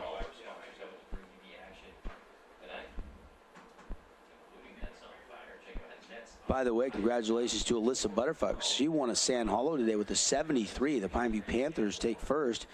Kate Walker, 74, was second place. Those pretty good scores. Those are pretty good scores. Today out there at the... and that was a Sand Hollow? The Lynx course, wow. Yeah. Okay. Still tough greens out there. 0-1 the count now. Orton's at first. 4-run inning here for the Flyers. And that's popped up, and that's off the bat of Watson giving a chase, charging hard. Titan Tate coming in. Philly going out. It drops in, and everybody is safe. Look, they barely missed a huge collision there, Mark. We'll have to take a look at that one again. It looked like they were going to... I don't know if anybody didn't call for it there or what happened. Well, you don't call it until you think you have it. I mean, Philly's got to cover a lot of ground to get over there. And right here... I think that's where Tate needs to call him off. And no man's land. And I mean, that is a dirty bomb. Yes. And now Kevin Cave, I think, out on the mound here for a little chat. Infield drawn in. 4-1 lead. Everybody's safe now. Runners on first and second. From bold statements to subtle compliments, Wilkinson's House of Lighting will help you more fully enjoy all the different space in your home. Contractors and homeowners always welcome at Wilkinson's. A unique place to shop. Our look ahead to Friday. Well, the same two teams rematching. Presented by Boulevard Home Furnishings. And our look ahead brought to you by our friends at Bucks Ace Hardware. And even a little further look ahead, we'll have the pod play next week. Yep. Don't know the matchups we'll be bringing you yet, but we will by Monday. Yep. Next Monday. 4-1. Still nobody out. And Musgrave was cruising through 2. He really was. And now he needs an out, and they're going to square to bunt. It's laid down. Musgrave goes and gets it. His only play is the first. He whips it over there, and there is out number 1. But a good sack bunt. Now runners at second and third. 1 away. Yeah, tough play to make if you're the pitcher, to run in as quick as you can, because that was a perfect bunt, almost a bunt for a hit. He runs in, he's a lefty, so he gets it. He has to spin and throw it, and boy, he just threw a dart to Hagen Reed. 5 hits now in the game for the Flyers and a 4-1 lead. And time called here by Bartholomew. Coop having a heck of a year and swinging it well. Very consistent this year for Coach Ibsen. And swing and a miss. Good pitch there by Musgrave. I can see that he's pitching with a little bit more ferocity now with what's kind of going on. Really just one ball that was really squared up. That was the double by Vest that bounced over the wall. Everything else has been, I don't want to say weak contact, but it's stuff that's just been placed perfectly. I agree. And he's getting a little frustrated out there, but I'll tell you what, when he does have a little fire in his belly, he does throw the ball a little bit harder and a little bit better. And 0-2 pitch just inside. Good stop there by Thompson behind the dish. Yeah, trying to get him to chase a little bit. Yeah, but that gets away. Yeah, that's true. Now, the distance between home plate and the cement backstop is not very far here at Dixie High School. Far enough that you could chance it. But you have a chance to make a play here because there's not as much foul ground behind home plate. Absolutely. Swing and a miss and an S&S mechanical strikeout, and a much-needed one for the Thunder. Yeah, Landon and the Thunder really need to keep this at 4. You don't want to be chasing too much against this Dixie Flyer team. So you want to minimize the damage here and really try to get Franco to pop out here, ground ball. Yeah, don't want to give up another hit here and have a 5-run deficit. You're down just 3. Pitch high, ball 1 from Landon Musgrave, and Thompson will get it back out to him. Franco 0 for 1 tonight. Chasing 3 is manageable. Chasing 5 makes it very difficult, especially against a good pitching team like the Flyers.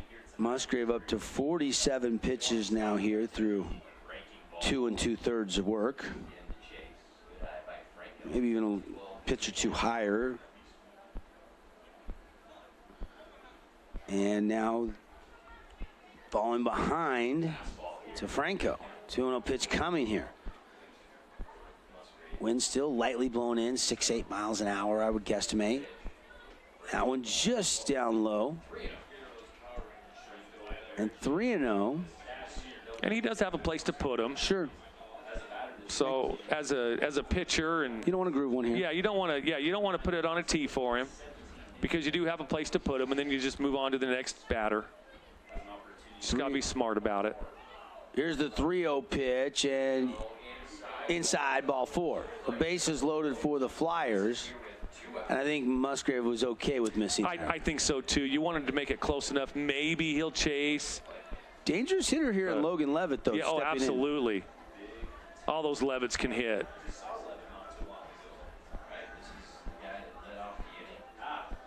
Levitt was the first guy to come to the plate, if I remember correctly, in this 3rd inning. As the Flyers have now batted around. And Levitt hitting.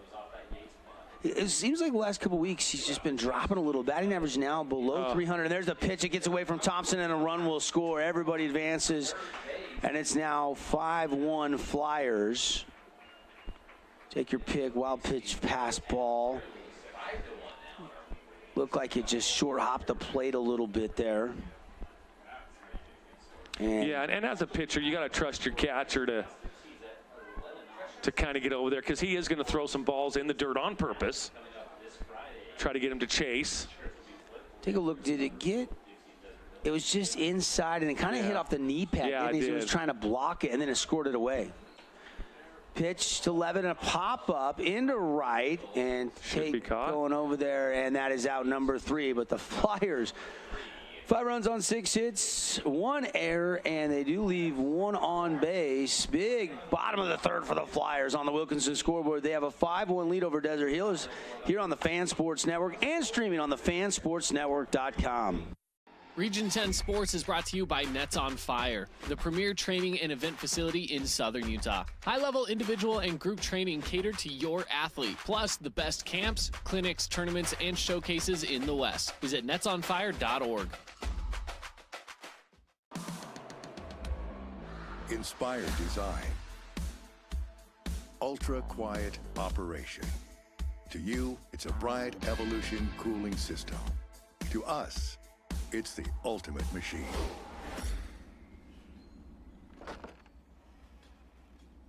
All set. For the dealer nearest you, visit Bryant.com.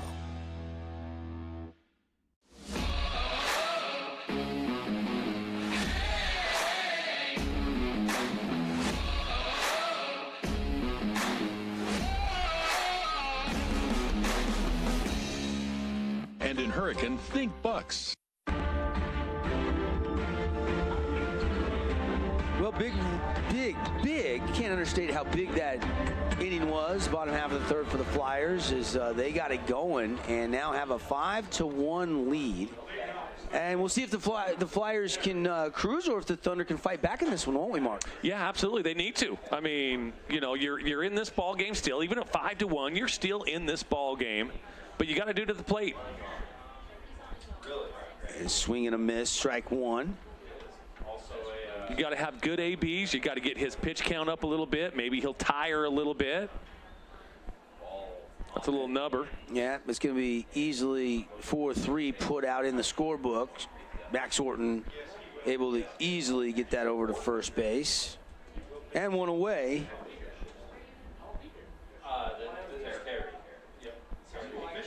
Hagen Reed steps back in. Last week had an inside the park home run at Pineview. You know, I always tell anybody who will listen, I think the triple is the most exciting play in baseball, but he proved me wrong. It's the inside the park home run. Don't see those all that often. No, you don't. At any level. Well, maybe Little League. But those are usually air-induced. First pitch was outside for ball 1. Second pitch fouled back straight behind us. 1-1 count here with 1 out. Yates is at 58 pitches so far in this game. And that one just outside. 2-1 the count on Reed. Yates has only given up 2 walks, struck out 3, and the 1 run. Hasn't given up a hit, though. They actually got a no-hitter going. Yeah, he does. Not a shutout, but he does have a no-hitter going. Hopefully we didn't just give him the old broadcaster jinx there, Dev. I don't believe in it. And that one's hooked foul. And Reed. Just by about 2 feet. It just hooked foul. Kind of looks like one of my drives off the tee box. Mm-hmm. Yeah. Rattlesnake City. Yeah, exactly.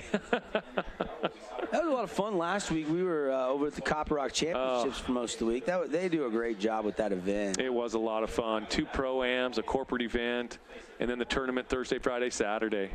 A swing and a miss, and Reed, who appeared to maybe have an extra base hit, goes down. It's an S&S mechanical strikeout. Great pitch by Yates. Pulled the string on him. One of the great stories in sports, the Seattle Kraken beat the defending champs. Well, they just scored a goal and take a 1-0 lead in Dallas tonight in the first 3 minutes of the game. Which I got to tell you, Dev, and I know you're a Seattle guy, first pitch right down the middle. I'm a Knights fan first, though. Yes. But, dude, Seattle Kraken, that has to be one of the best pro names in all of sports. Yeah, I think the both expansion teams nailed it, didn't they? The Kraken and the Knights. Yes, absolutely. I mean, they really hit home runs because you see the Commanders and the Cleveland Guardians. Right. And you're just like, what are we doing? And there it is, another S&S mechanical strikeout. Hang it on the board. S&S mechanical, get your spring AC tune-ups this month, and hot weather's coming. How about Yates mowing them down? Still has a no-hitter. We go to the bottom of the fourth inning. Flyers lead the Thunder on the Wilkinson scoreboard 5-1 in our Boulevard home game of the week. I'm Aaron Crane, host of the Region 10 Recap. Want to relive the highlights of the game? Look for the Region 10 Recap every week. Just follow St. George News on Facebook or go to stgeorgenews.com.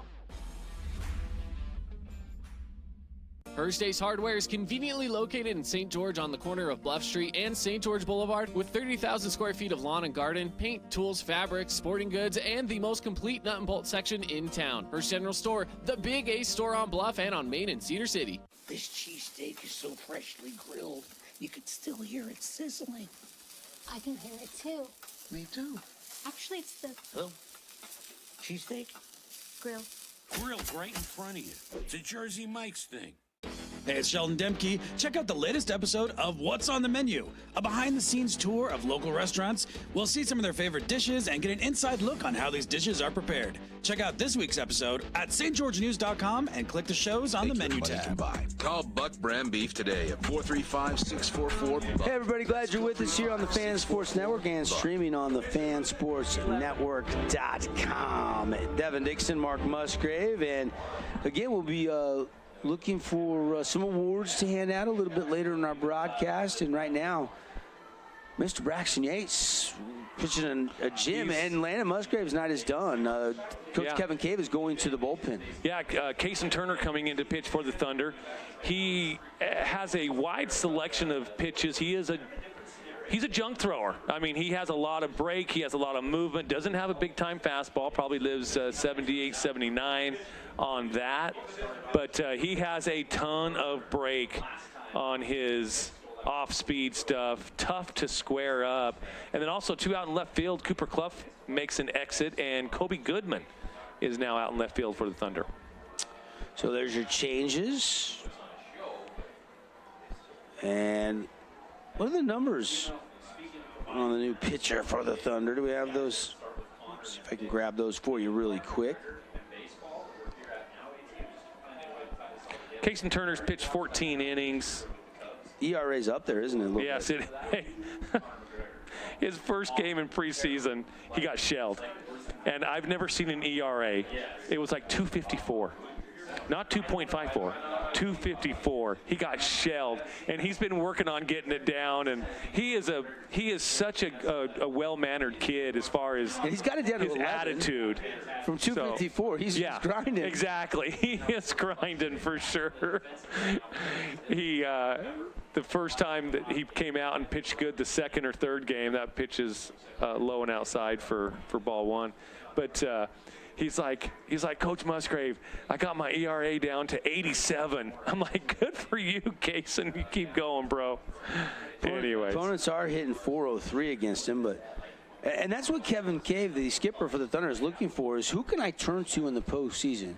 And you're going to see some guys, get some work. Now he's going to the bullpen tonight with Drew Christian. You're going to see Christensen's out for the season. Yep. So you're going to see a new starter on Friday night, probably Tate, I would imagine. Yeah, Titan Tate.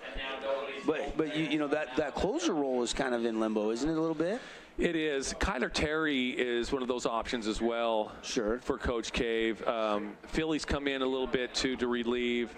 Trying to think of some other. Bo Wall can pitch, I think. I haven't seen him on the bump this year in a varsity game. I haven't been to many JV games, so I can't. Atkin, the freshman, has pitched a little bit. Cordero Jr. as well has got a lot of innings for the varsity JV. Mm-hmm.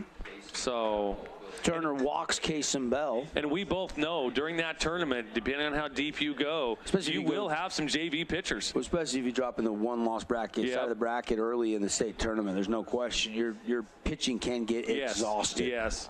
As long as you stay on that winner side of the bracket, you can keep your pitching intact for the most part. We saw that work pretty well for Crimson last year. They were able to go Ross and Sampson and then use Morris out of the pen, kind of what we've seen in the regular season for them.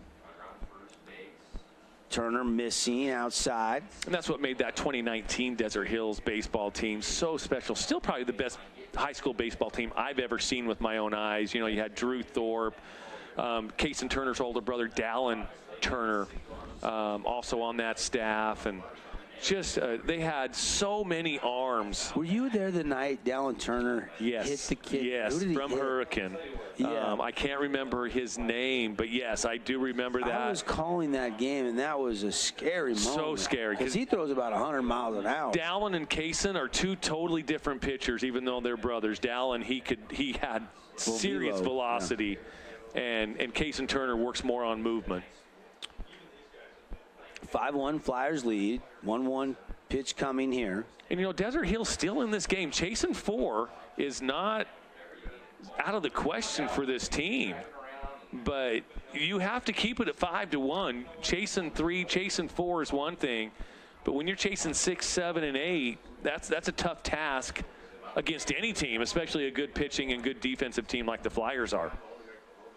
Tonight's game brought to you by Bin Blasters. Get the clean can plan as low as $19.99 a month. Get those garbage kids from.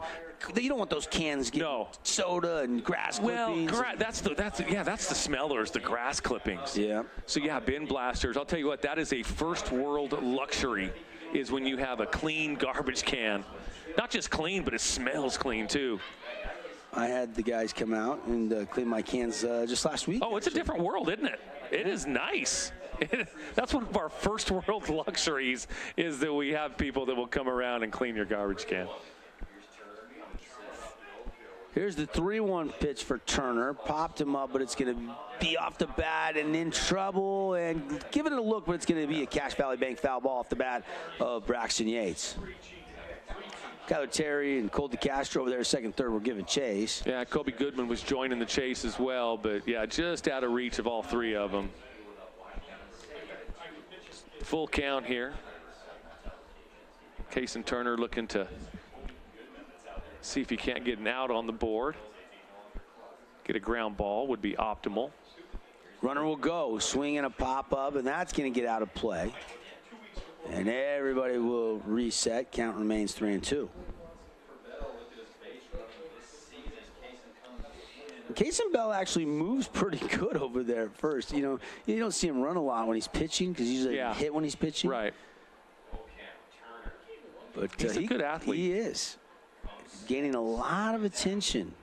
Coach Gibson said his velo was up the last 5 months. There's a rope shot, but a running catch. They're going to double up the runner with the tag, and it's going to be a double play, and that's how you erase the base runner. On maybe one of the just as I was praising Bell's speed, he got caught there. He thought it was dropping. A double play on one of the better hit balls of the night. I mean, he squared that ball up. The only thing I would say for him to change is the direction.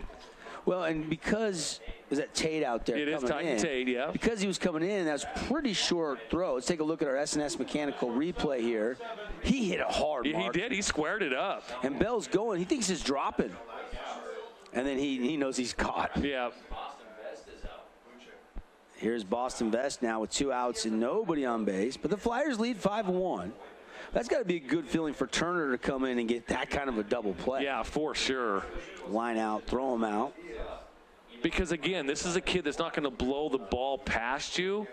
He's going to pitch to contact, and he has so much movement. And a swing and a drive, and this one's high, and this one's deep, and this one is going to fly out of the yard. Wow. A round tripper for Boston Vest. It's 6-1 Flyers. I was just about ready to say he's a very difficult pitcher to square up, and then Boston Vest does that. Wow. Let's see if we can't get that again. What a swing here by Boston Vest. After you get the double play, bye-bye. And that might be our Bin Blaster blast of the game so far. Yep, it's a donut run, home run for Boston Vest. 6-1, Dixie has the lead. We're going to just really kind of double up on sponsors on that one. Yeah. Because it was definitely worth it. Boston Vest, I said this morning, worth the price of admission every time. And he makes a big play. And his brother had a flair for the dramatics. Yes, he did. Walk-off home runs in state championship games. Just came up clutch time and time again. Even as a freshman. Yes. Not surprised that ball left the park there. You just can't make a mistake. to Boston Vest. And, you know, he was one of those players in 2020 that I just felt so bad for because COVID took away his senior year. He had such a phenomenal freshman, sophomore, junior year. COVID hits, and he doesn't even get to play his senior year. So Dixie now up by 5, and Turner needs to get this third out here. It's a shot, and it's going to get through. Max Orton continues to just absolutely see watermelons at the plate. Yeah, hard ground ball right between the 5-6 hole. Just got through, and it's a good piece of hitting. Sorry, Dad, Dusty, Max's dad, but Max is a better baseball player than you, buddy. Dusty was actually a great basketball player. He actually went to Columbia Basin College and played basketball, but then he did actually one season play baseball too, if I'm not mistaken, at the JUCO up there in the Tri-Cities area. Huh.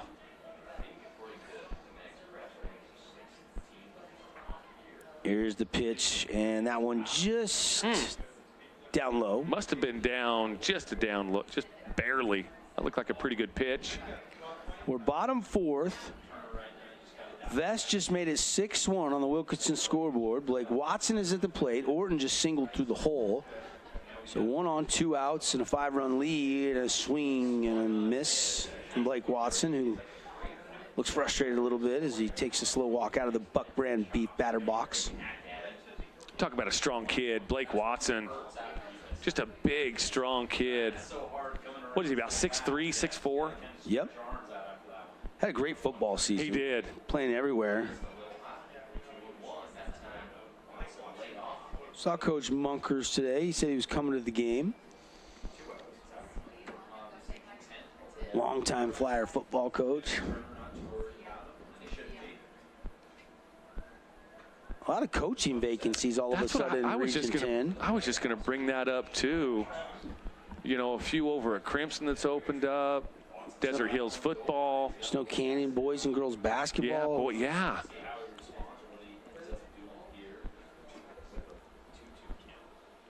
Turner taking a long stare in here to his catcher, Thompson.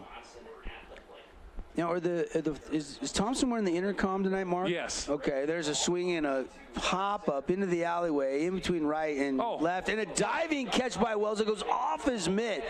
1 run will score. It's 7-1 Flyers. We've seen a little miscommunication now twice by the Thunder defensively. And how do you score that? That's an error in my book all day long. I mean, Wells had to. Tate was camped underneath it, and why he gave way to Wells, I'll never know. Yeah, let's do it. Let's watch this SNS mechanical replay here. You can watch Tate. He gets over there, and he looks like he's camped under it here, Dev. Look at this. He pulls up right there. He's under it. He gives away to a diving Wells. Yeah, I think he's got to call him off there. Titan's got to make that catch, doesn't he?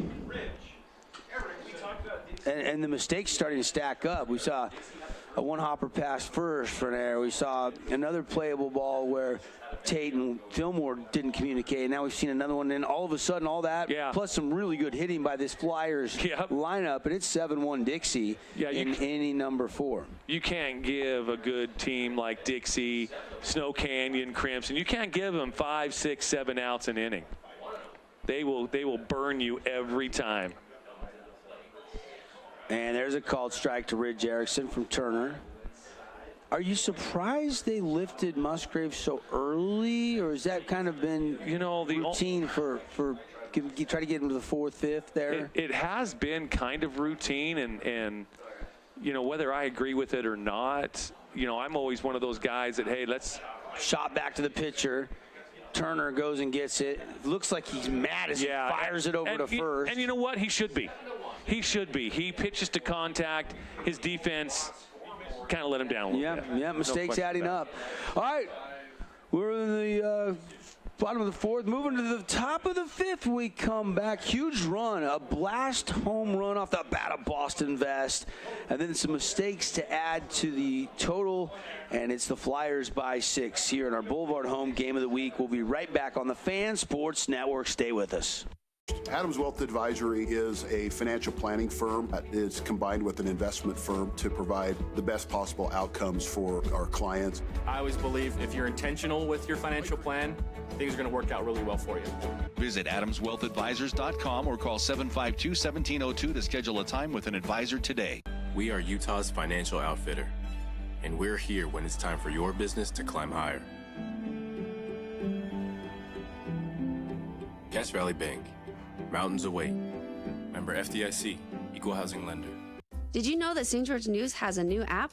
Download the St. George News app today and stay up to date on everything happening in Southern Utah. Get instant notifications on news, weather, sports, and more. Download the app today and get your local news now.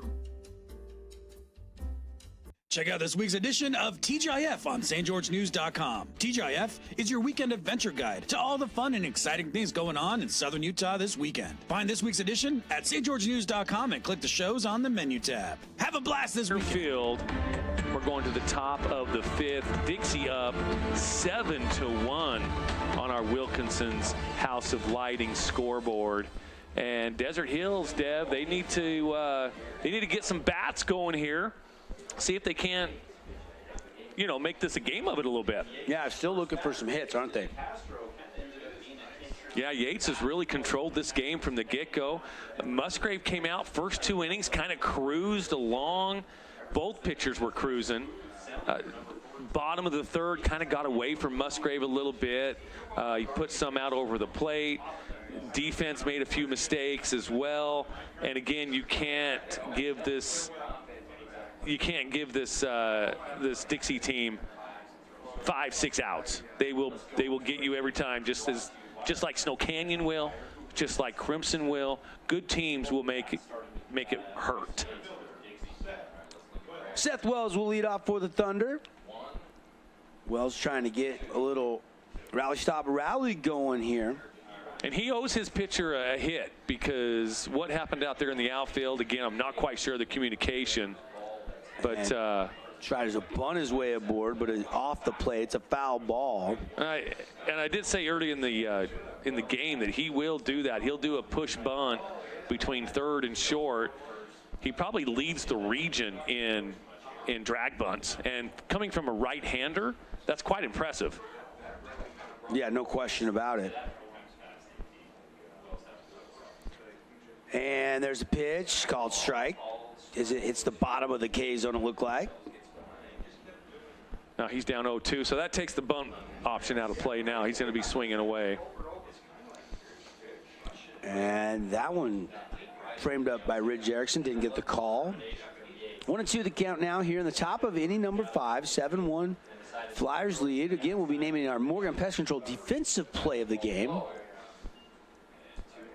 That double play ball could have been a top play nominee, but then when you have some mistakes right after it doesn't look as good, does it? No, it doesn't, that's for sure, especially when the right fielder was also involved in the other play. There you go. That's a rope shot, and that's the first hit of the night off of Yates for the Thunder. I know he's given up a run, but that's actually the first hit of the night for D. Hills. And well-hit ball, too. Line drive over the shortstop's head. Again, just two-strike. That was a two-strike approach. Shorten up, put the barrel on the bat, or the barrel on the ball. And now Thunder will try to string some together. See if that maybe breaks the ice, so to speak, here in this one. Yates down low.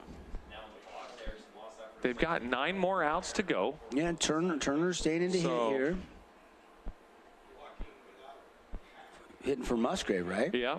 So they just swap Turner in to pitch, and then he'll take Musgrave's spot in the lineup. Here's the 1-0 pitch. Good one there from Yates. We had the gun on him earlier, topping out at, that 86, 87. And it doesn't look like that velo has dropped much. He's been pretty consistent, I'd say, up in the high 80s. Now, Cason Turner is batting 1,000 on the season. He's 2 for 2. Hasn't seen a lot of ABs, has he? Hasn't seen a lot of ABs. He is a senior. He is. But when he does get an opportunity so far, he is 2 for 2. So.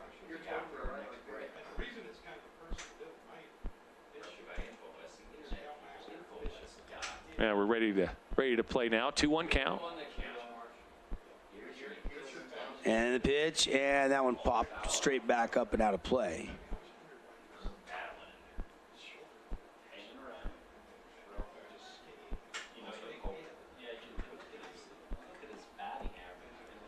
Fifth inning here. Tonight's game brought to you by Luke Udy, American Family Insurance, and by Mountain Land Supply. Yeah. Shape Mountain Land, one of our new sponsors, hopping on with us for the baseball season this year. Wholesale, heating, plumbing, serving in southern Utah.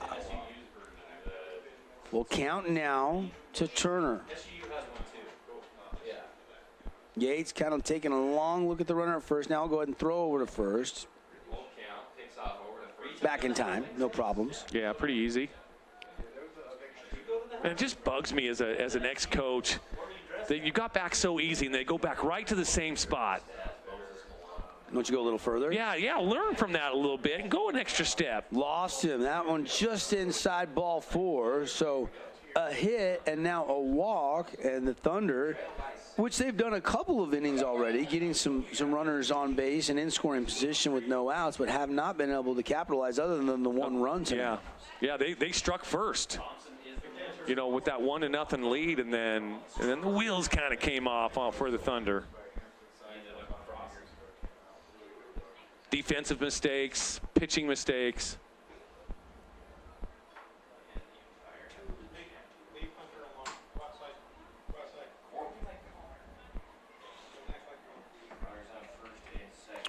We've got a developing story. You remember Eric Hutchinson? Former Dixie State player, now Utah Tech. I don't. Just national story breaking. Just got married. Drunk driver hits him and his wife. He's in critical, and she has passed away. Horrific, heartbreaking Where is news. this? I'm not sure. I'm not sure where it happened at. I'm just getting updates. Oh, my goodness. I remember Eric Hutchinson. Thoughts and prayers to him and the family. That is sad news. Went to Bonneville High. He worked at Fabulous Freddy's. Mm-hmm. Yep, he did.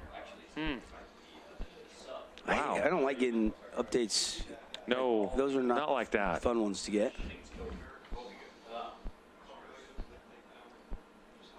And here's the 0-1 pitch, right back to the pitcher. They'll go to third. They'll get the lead runner. The relay in the first is not in time. But they do get that first key out on the force at third.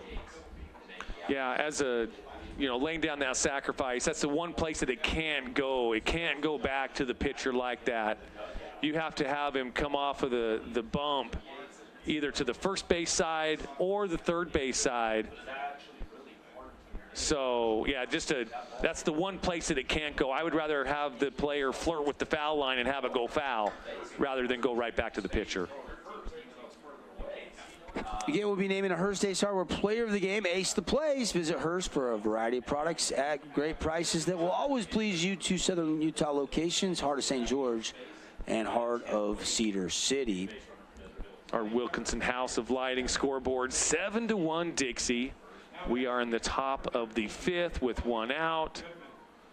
And you look at the Adams Wealth Advisor stats right now. Yates, 4 innings of work, 1 hit, giving up the 1 run, was unearned. 5 S&S mechanical strikeouts. He's walked 3. So good night on the mound for Yates. Snap throw behind the runner, back in time. Just about. Ridge is so quick behind that play. You've really got to be on your toes down there first. Flyers, of course, have 7 runs on 8 hits and an error. 1 run on 1 hit and an error for the Thunder. That's your line score right now, brought to you by, again, our friends at Adams Wealth Advisors. We're in the 5th, top half of the 5th. That pitch missing for ball 2. Goodman, the left-handed hitter, at the plate. Came in for Clough when he appeared to aggravate something, trying to track down a ball that got over his head out there in left field. Check swing, strike 1. Great command, and I don't think Ridge Erickson's mid even moved. That was perfectly placed by Braxton Yates. Kaler Yates, little brother. He started at Utah. Now he's at UVU, if I'm not mistaken. These kids in the portal are moving around so fast. I know. It's hard to keep track. But you remember Kaler Yates? Great, absolutely. Great player here. You know, when he was, you'd see him at shortstop, and you'd see him just in warm-ups where he just whipped that ball over to first, and you can just tell it's just a little bit more special when those guys can just throw it over to first. I mean, he just had a special arm. And Yates with the delivery, swing and a miss. Good pitch there. Now the count rolls, full count. Goodman's a sophomore. A lot of sophomores on this Desert Hills Thunder varsity team. Yeah, they are relatively young, and they are with some injuries. Yeah. And swing and a miss, S&S Mechanical strikeout. Hang another one on the board for Yates. I believe that's his 6th of the night. I'm just glad he was swinging. You know, I always told my players, you won't ever hear from me if you're swinging. But if you look at a third strike, you're going to hear from me. So that was always my message to my teams when I was coaching. 6, that is correct. S&S Mechanical, call for your spring tune-ups. SNSairconditioning.com. You can see all their specials they have to offer. If you need a new unit or replacement unit, you can always turn to the experts at S&S Mechanical Plumbing and Heating. DeCastro trying to get his first hit of the night. He's 0 for 1 with a walk. Kind of a quiet night so far for Cole. Nice little silhouette spin move and the throw on the wheel back to second. But what a great play by Vest. That ball was thrown behind him a little bit, and he was able to get a glove on glove it. Yeah. And he's still not even a senior yet. Yeah. Still an underclassman. Bright future ahead of Boston Vest. That pitch from Yates, called strike at the bottom of the K zone. 1-1 the count now. 7-1 Flyers lead, top of the 5th. Thunder with runners on first and second. Devin Dixon, Mark Musgrave. Glad to be with you on your home for Region 10 Baseball, the Fan Sports Network, all the way through next weekend's pods and all the way through the state championship. We will be streaming and simulcasting with radio all the games once we get up to UVU and BYU. We'll start at Miller Park at BYU, then we'll move over to Brent Brown Ballpark, I think on Wednesday, and then the state championship Saturday will be May 20th. What an early graduation gift for these seniors if you can win a state title. Absolutely. That last pitch by Yates was low for ball 2, 2-1. And hey, with our coverage with the Fan, with St. George News also. Hot shot to third, glove by Levitt, gets up, throws it, and got DeCastro. Dun-dun-dun. That was sensational. Morgan Pest Control, defensive play of the game right there, Dev. I don't know if we're going to get a better play than that one. Take a look at this one more time before we head to a break. I mean, simply sensational here. S&S Mechanical replay. Look at this hot shot off the bat, gloved. And Levitt gets up and throws a clothesline to get out of the inning. And Cole DeCastro has speed, but man, what a play by. And watching high school baseball on the Fan Sports Network and streaming on the fansportsnetwork.com. We'll be right back. Inspired design. Ultra quiet operation. To you, it's a bright evolution cooling system. To us, it's the ultimate machine.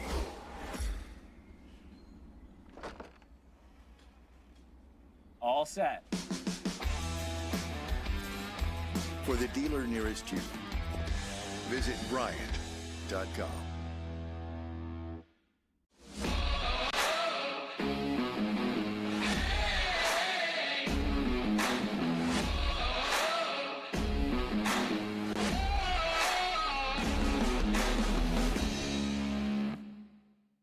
Region 10 Sports is brought to you by Nets on Fire, the premier training and event facility in Southern Utah. High-level individual and group training catered to your athlete, plus the best camps, clinics, tournaments, and showcases in the West. Visit netsonfire.org.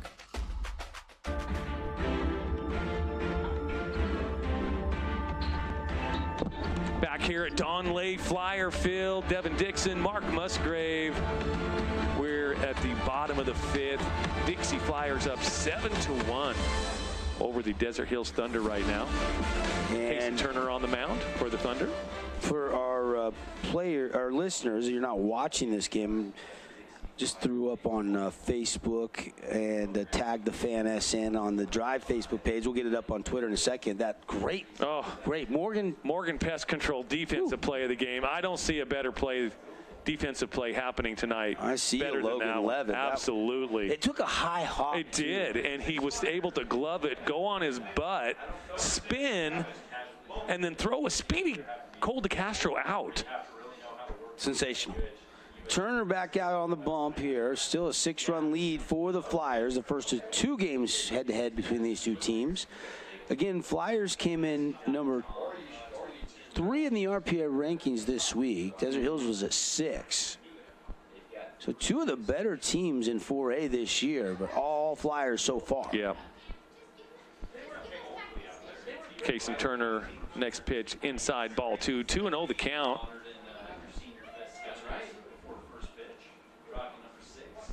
Steps back, delivers low, below the zone for ball 3. 3-0 the count.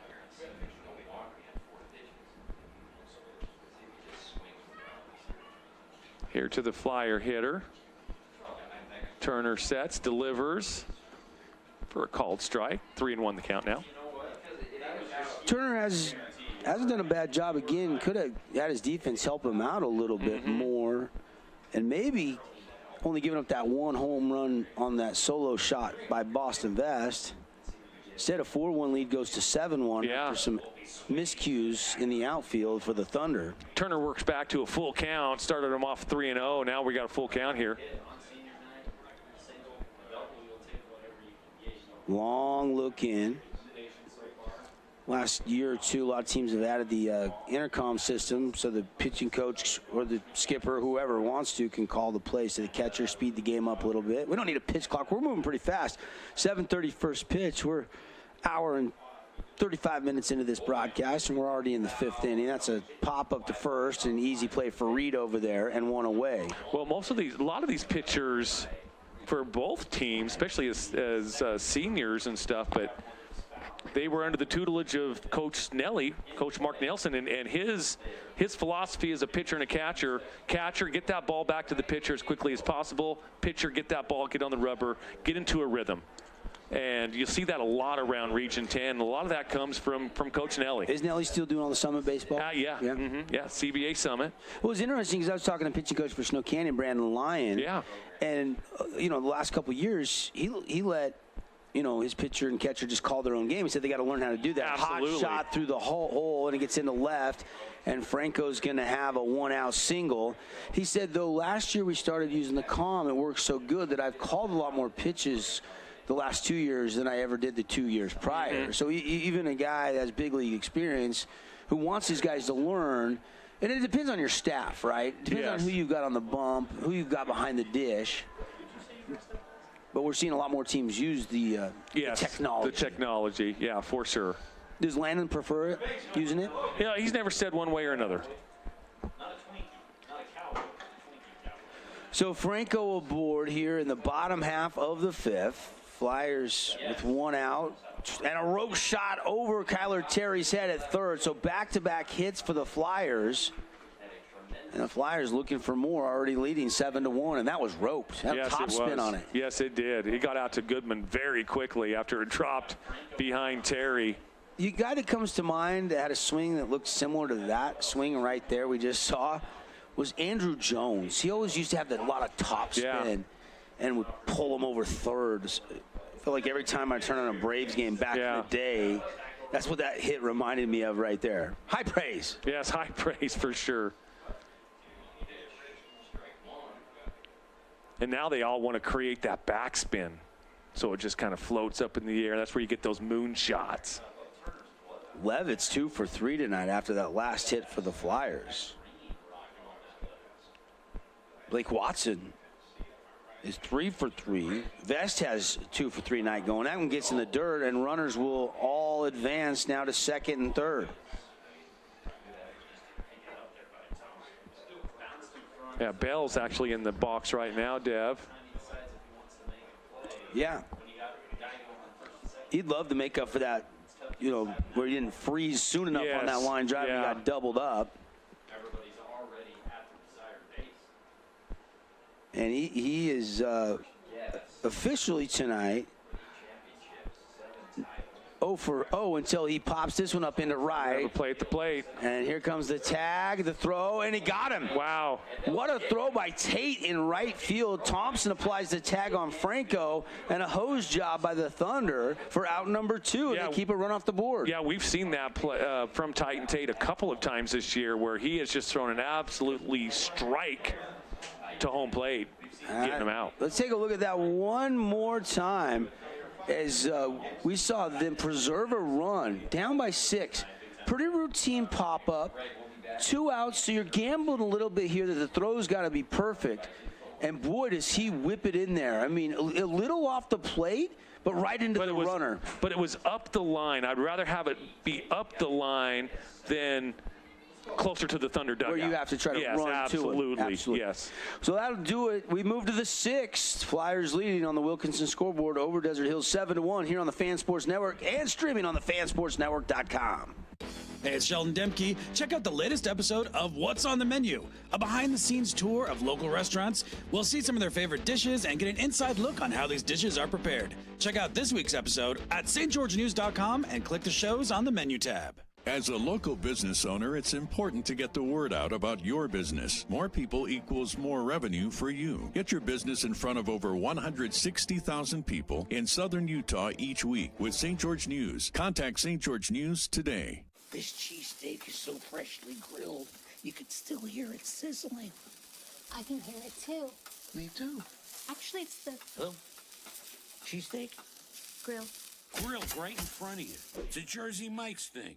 Adams Wealth Advisory is a financial planning firm that is combined with an investment firm to provide the best possible outcomes for our clients. I always believe if you're intentional with your financial plan, things are going to work out really well for you. Visit AdamsWealthAdvisors.com or call 752-1702 to schedule a time with an advisor today.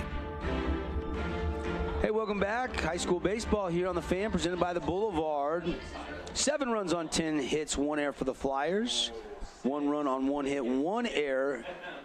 I think 2 errors for Desert Hills. I'm going off the game changer statistics, but if you're scoring it favorably on a couple of those maybe mental errors instead of actual errors, you can be the judge if you're watching. So did they not give that error? Did they not give that play out in right field, right center? The only one they have on the board is the throwing error by Terry. Oh yeah.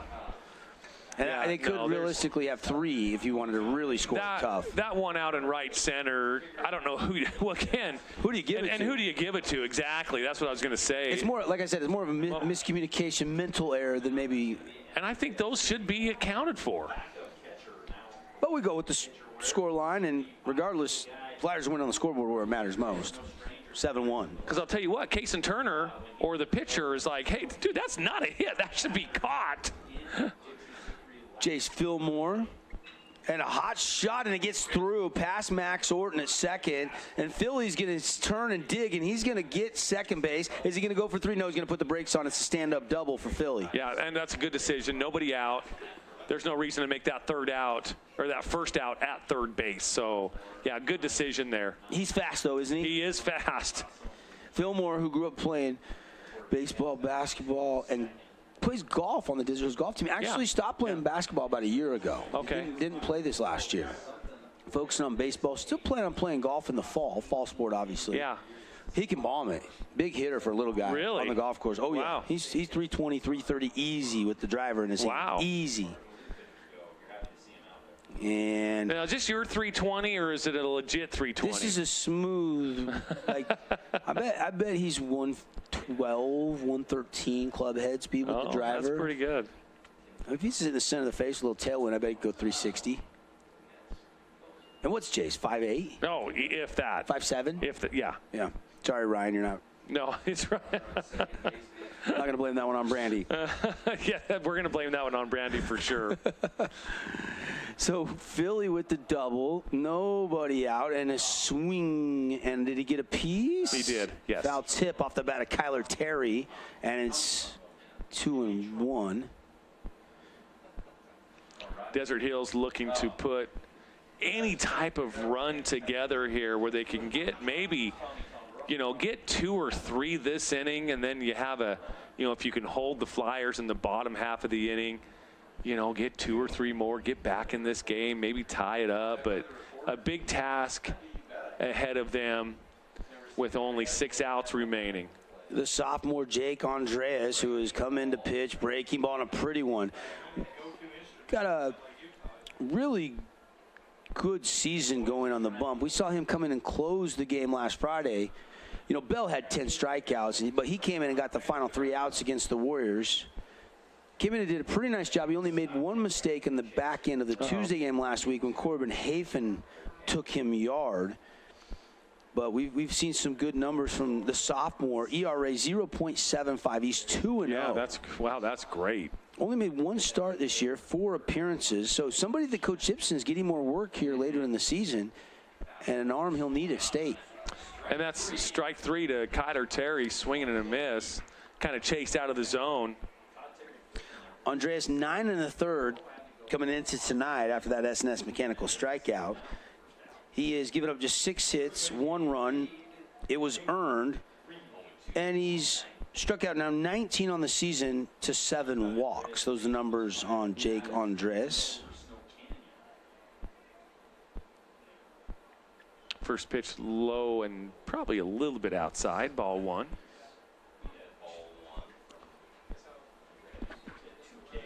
Hagen Reed looking to square one up here, maybe find a gap.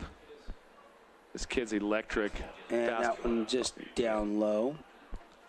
Reed in the Buck Brand Beef Batter's Box. Homegrown Southern Utah beef. Hey, you want to stock up for some grilling and some chilling this summer? Call 435-644-2825. Grass-fed Utah raised cattle. Shot through the left side off the bat of Reed. And Philly's going to get over to the third. Runners on the corners, 1 out. Yeah, he hit that ground ball pretty hard. Found the 5-6 hole. Left fielder came up throwing. So both runners first and third, and 1 out. Good piece of hitting there by Hagen Reed. So Philly with a double. Reed singles. And Desert Hills, Bo Wall, who's over 1 tonight, will step in. He'd love to get a donut run, home run right now. Don't forget to start your mornings at the Donut Run with their freshly made donuts or delicious kolaches, coffees, drinks. Andreas starts him off with a breaking ball for a strike. Andreas rocks, fires 0-1 pitch, strike 2. Boy, that's great placement on the fastball. Outside corner, fastball. It really is. Coming up, we'll have the Johnson Pediatric Dentistry post-game show. See why so many parents choose Johnson's for their kids' dental needs. Always got that new patient special for $79. Cleaning, exam, x-rays. Schedule your appointment. Summer's coming. Get the kids' dental exams when school is out. Johnson Pediatric Dentistry, 656-0511. Swing and a miss. Foul ball. I got a little bit of it. Cache Valley being foul ball. So staying alive here. But way behind in the count. It's 0-2. Surprised Reed's still at first. And a shot right through the middle. Diving vest gets a tip of the glove. And it's going to be an RBI single by Bo Wall. And Reed will get over to third as that one squirted into center field. Great effort by Vest, but it's 7-2. Desert Hills cutting into the Flyers' lead here with that RBI hit. And maybe that comes out of respect for Erickson and his arm behind the dish for the Flyers. But I was really surprised that with a runner on third, 1 out, I'm really surprised that Reed was. There you go. There's our S&S Mechanical. Oh, good effort by Vest. Replay. But good piece of hit by Bo Wall, too. Absolutely it was. You got to give Bo a lot of credit there. Send it right back where it came from. Yeah, he was way behind in the count. First pitch swinging, Seth Wells pops it up. Franco camping underneath it, coming in a couple steps. They're going to tag the runner. Here comes Reed. Throw is going to be in time, and they hose them. So both teams have got a throw out at home plate. We saw Titan Tate do it. Now we see Franco do it for the Flyers. Now, I think Coach Cave he's arguing with the umpire. Now, you know, with new baseball, you cannot block the plate. And so I think that's the conversation that he's having right now, Devin.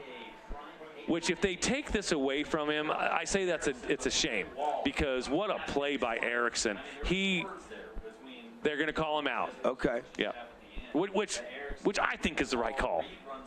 Yeah, I mean, he hosed him. He did. He was 3 yards shy of scoring. Here we go. I missed it, actually. Oh, here we go. No, we're going to watch the argument here. Yeah.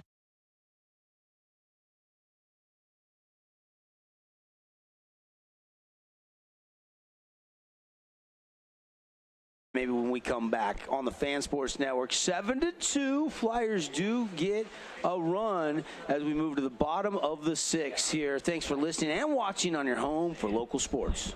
First Ace Hardware is conveniently located in St. George on the corner of Bluff Street and St. George Boulevard with 30,000 square feet of lawn and garden, paint, tools, fabrics, sporting goods, and the most complete nut and bolt section in town. First General Store, the Big Ace store on Bluff and on Main in Cedar City.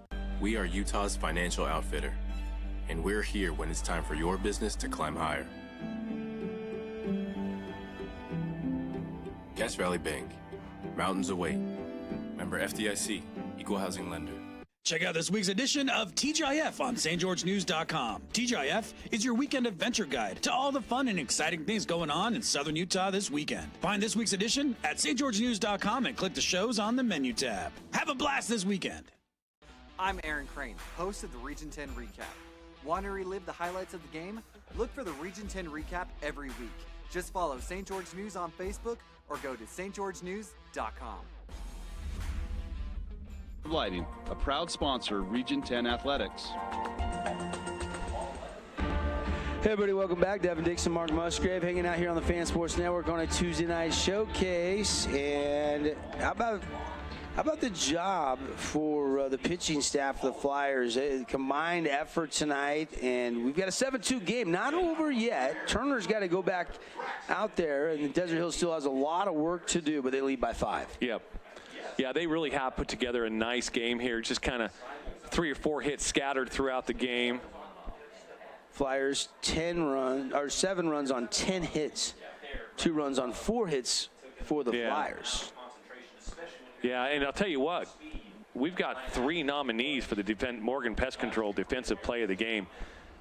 First off, we had the Logan Levitt play. Logan Levitt down at third base, and now we've got 2 guys thrown out at the dish. Yeah, Franco for the Flyers. My goodness. Finds Ridge Erickson moments ago, but last inning we saw Titan Tate. It was 2 innings ago we saw Titan Tate do it and get Franco at the plate trying to score. Both of them saving runs. Turning out 37 pitches in relief. Yates, leadoff hitter in the Flyers lineup. Trying to get a little something going in the 6th. Yates swinging a pop-up. Looks playable. Reed is over there and waiting for it, and it's in his glove, out number 1. Yeah, Musgrave, I think what did he throw? 55 pitches, right around there.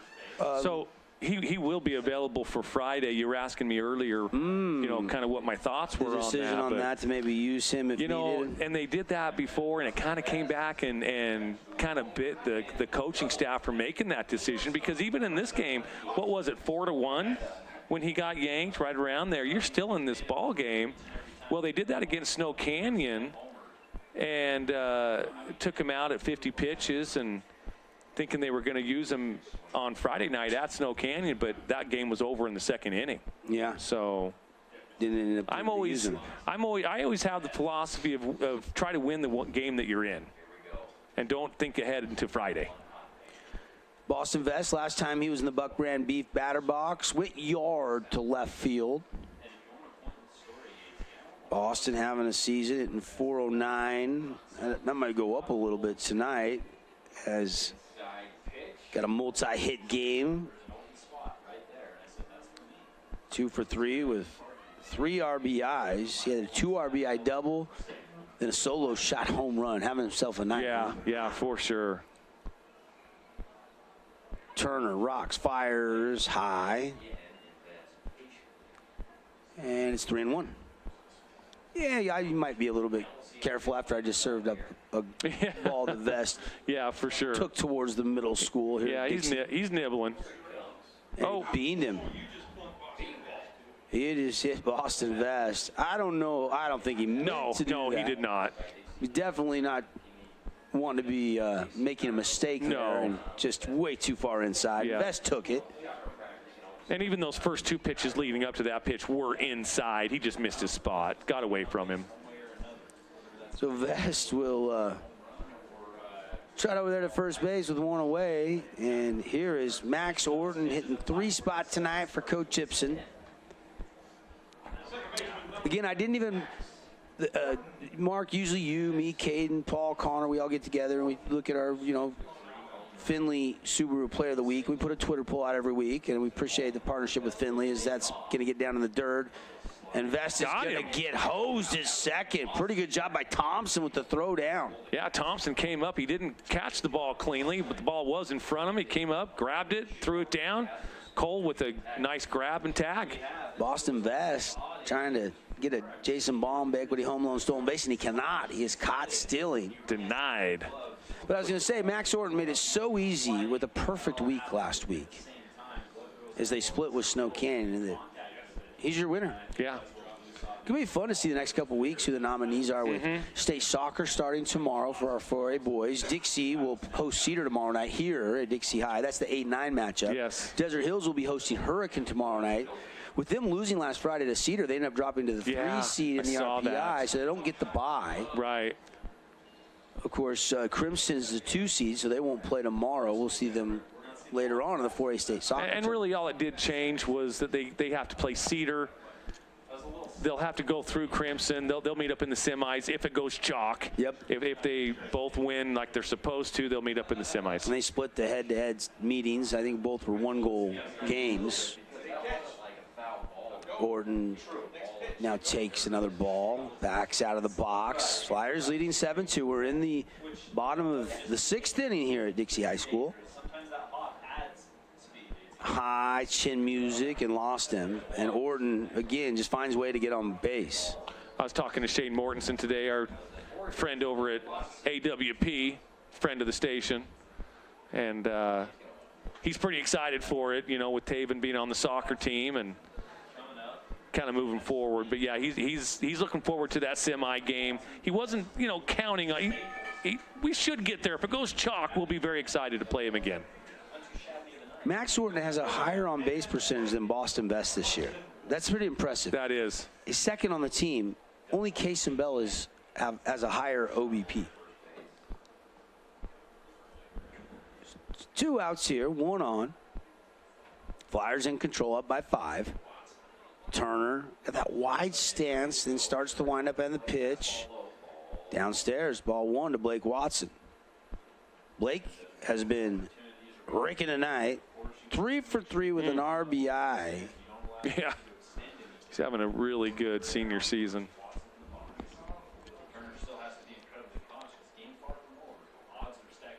Here is the pitch. Breaking ball, and a good one from Turner.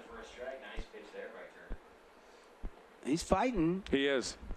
We went down to the Las Vegas Aviators on Sunday, and Aviators got blown out by the Tacoma Rainiers, and they brought in some position players to pitch. The Aviators did, and he was dealing at about 49 miles per hour, Dev. Really? About what I would throw it. He struck a couple of them out though, and he was just really showboating on the mound, just having fun with it. I mean, you're down, 13-2 or whatever it was at the time, and anyways, it was How the pretty crowds down there? I haven't been down to a game this season. They're actually pretty good. I would say it was probably 80% capacity. Wow. Probably a nice afternoon to be at the ballpark. Las Vegas ballpark is a beautiful ballpark too. Nice and clean. Runner will go. Throw from Thompson will be offline, and there's a Jason Baum equity home loan stolen base for the Flyers. They've tried a couple of times, but they finally get one. Yeah, good pitch to run on too. Breaking ball. So he chose wisely what pitch to run on.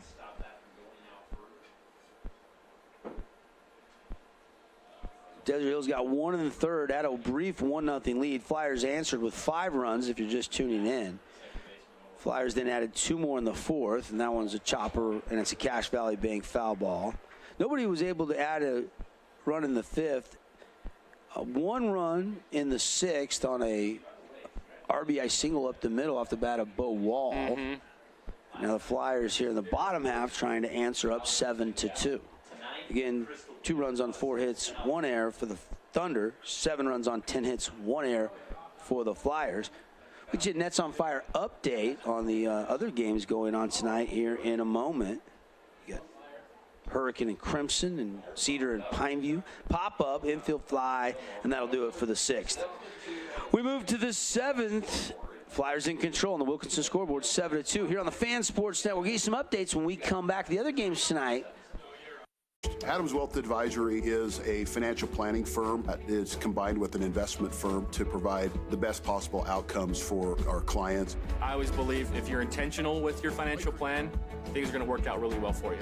Visit AdamsWealthAdvisors.com or call 752-1702 to schedule a time with an advisor today. This cheesesteak is so freshly grilled, you could still hear it sizzling.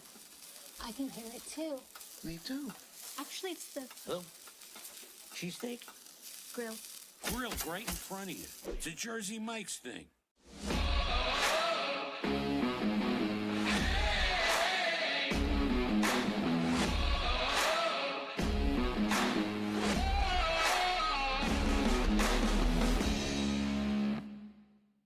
Did you know that St. George News has a new app? Download the St. George News app today and stay up to date on everything happening in Southern Utah. Get instant notifications on news, weather, sports, and more. Download the app today and get your local news now. .org.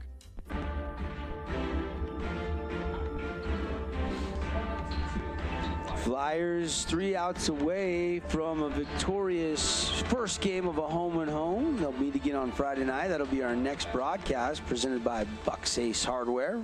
Bucks has a big sales event going on now through the 15th. You get on over there and get big savings. The grill event, Traeger's, Green Egg, Weber grills, all on sale. The 3 Southern Utah Bucks Ace Hardware. Of course, if you need some lawn fertilizer, some Roundup, some weed and feed, that elusive nut, bolt, or screw, you can always find it at Bucks. Great gun selection, too. Their gun department is awesome. Devin Dixon, Mark Musgrave, hanging out with you here. Appreciate all of our great sponsors. Luke Udy at American Family Insurance, House of Jump, Finley Subaru, some of our great sponsors helping bring you the game tonight. And, of course, Desert Hills needs to rattle the bats. Yeah, they do. I mean, they need to rally. This will be a chance for a rally stop rally here. And obviously, Rally Stop reminds you that after cheering or before you go head out to cheer for your favorite team, there's no better place to refuel you and your vehicle than a Southern Utah Rally Stop. And let's not forget Boulevard Home. Certainly, this is our Boulevard Home game of the week. And by the way, we promised you some score updates. 8-0. Crimson cruising right now against Hurricane. And trying to find the score for the Pineview game. 5-1 Pineview leads, bottom of the 6th. Okay. At home over there at PV against Cedar. Whoa. Ooh, that was behind him. Just a bit inside. So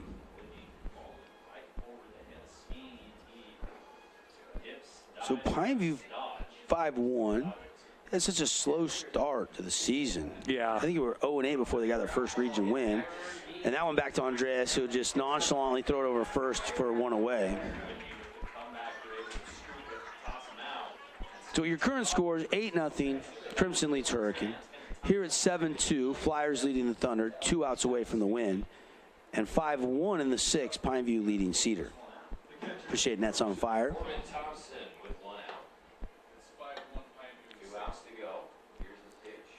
And that one high to Thompson.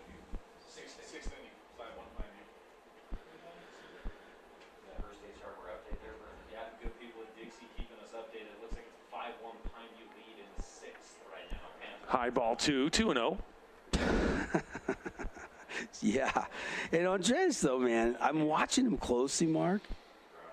Like, I like his presence. I like his focus. Doesn't he look uber focused? He rocks fires. His location and command's not good, though, as he misses inside. Maybe over pitching almost right now. Yeah, maybe trying to aim it as opposed to just pitch it. Like, I'm 2 outs away from the win and maybe a little too much aim point.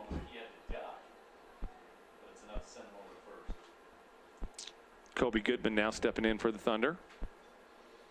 Yep, came in, didn't start this game. And Clough had a little something happen in the outfield, a little nagging injury or something. They lifted him, and Goodman just kind of went the rest of the way. That happened back in, the third, I think? Mm-hmm.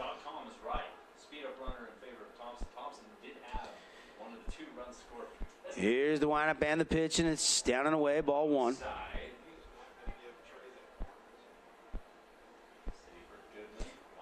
Do you like what the UHSA does, pulling the RPI down for like a big reveal with the state bracket? No, not really. I don't know. I mean, I understand it. I don't like it. Your question was, do I like it? No. But I do understand it, because then you'll have teams, trying to get a better draw and possibly throw a game. I don't know how anybody could ever do that, but I'm sure it happens. And all of a sudden, Andreas is having command issues. 3-0. 7-2 lead here in the 7th. 2 outs away from a victory. And there's a strike. Looked like Goodman was... Yeah, he was headed down. He was headed down to first base. Home plate umpire says, no, come on back. At least one more. One more pitch. 3-1 delivery, and there's strike 2. Oh, he's a little confused about that one, too. He was going to take his shin guard off. Well, he knows they need base runners right now. But Andreas all of a sudden find the zone. And now he's really got to protect. Andreas, 3-2 pitch, got him. S&S mechanical strikeout. Goodman is retired. One more out for the Flyers. Tough out here. Cole DeCastro, senior, coming up to the dish.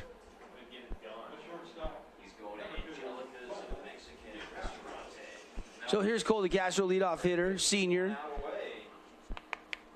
0 for 2 tonight with a walk. Looking to get his first hit of the game. I bet you Arnie's somewhere in this ballpark with a camera right now out. Yeah, you nailed it, Devin. Arnie, don't miss much Cole stuff. No, he doesn't.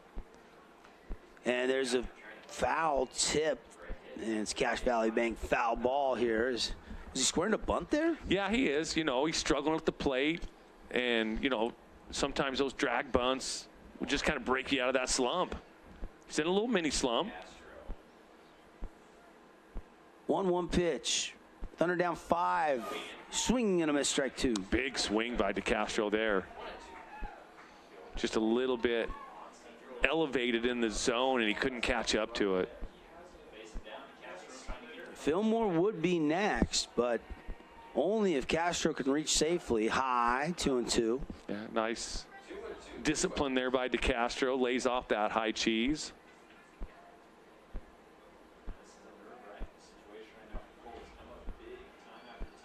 And here we go. Everybody with the 2-2 pitch. Down low. And an appeal out to the other umpire, and he says, no, he did not offer at that pitch. So full count. I didn't think he did either. Just a little flinch. But I appreciate the umpire's communication like that, though. Yeah. And lost him. So DeCastro does get aboard, and Jace Fillmore will get another AB here with runners on first and second.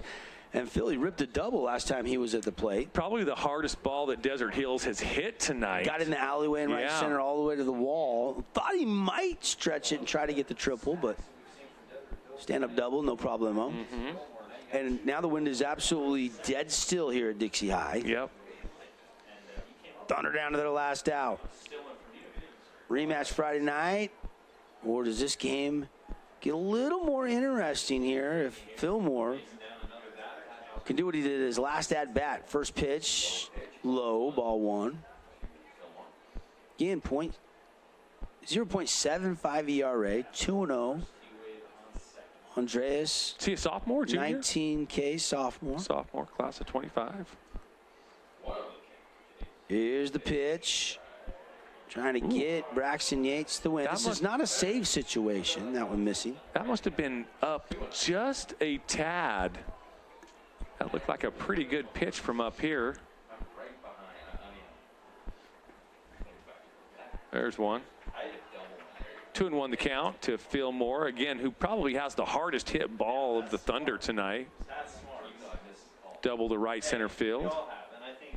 And now Andreas rocks, fires high. 3-1. Kyler Terry would be next with the bases loaded if Fillmore can draw a walk here. This game kind of gets interesting here if the bases do get loaded. Just 4 hits tonight for Desert Hills, but Philly, like you keep mentioning, does have one of those. And he'd love another one right now. Ripped it right to Vest. Flipped to second. Game over. Flyers take game 1 of 2 this week. 7-2 the final. Pretty impressive. Braxton Yates, Andreas on the back end. How about Blake Watson and Boston Vest slugging it tonight for the Flyers? Yeah, they both had great games. Blake was, what, 3 for 3 or 4 for 4? 3 for 3 with a walk. 3 for 3. Boston up there as well. Absolutely. Yeah, good. Again, we stated this at the beginning of the game. Dixie is a very good hitting team, and Thunder pitchers would have to have their best stuff tonight, and they'd have to have a defense behind them. And you know what? Neither one of those cases played out for the Thunder. Yep. All right, we'll put a bow on this. We'll clean it all up, just like Dr. Cody at Johnson Pediatric Dentistry cleans your kids with all their dental needs. We'll dive into the Adams Wealth Advisor stats. We'll hand out a bunch of awards. We'll talk about the rematch on Friday night. When we come back after this 2-minute timeout, Flyers win it again. The final on the Wilkinson scoreboard, 7-2. Stick around. Did you know that St. George News has a new app? Download the St. George News app today and stay up to date on everything happening in Southern Utah. Get instant notifications on news, weather, sports, and more. Download the app today and get your local news now.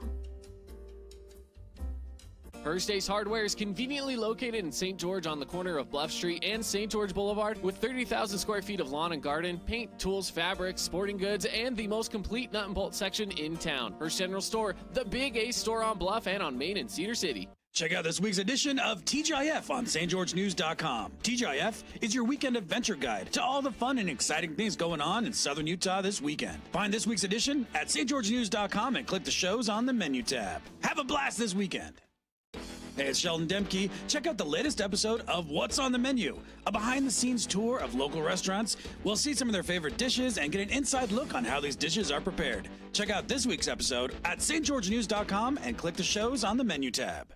Region 10 Sports is brought to you by Nets on Fire, the premier training and event facility in Southern Utah. High-level individual and group training catered to your athlete, plus the best camps, clinics, tournaments, and showcases in the West. Visit netsonfire.org. As a local business owner, it's important to get the word out about your business. More people equals more revenue for you. Get your business in front of over 160,000 people in Southern Utah each week with St. George News. Contact St. George News today. Inspired design. Ultra quiet operation. To you, it's a bright evolution cooling system. To us, it's the ultimate machine.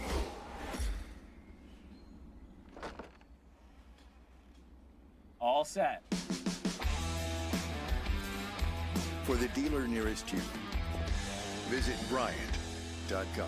More and buy with no interest financing. Shop Boulevard Home, because home is who we are. When it comes to your child's teeth, Dr. Cody and his experienced staff at Johnson Pediatrics Dentistry are game changers. Take advantage now of the new patient special, which includes x-ray exam and cleaning for one low price. Call to schedule your appointment today at Johnson Pediatric Dentistry, 656-0511.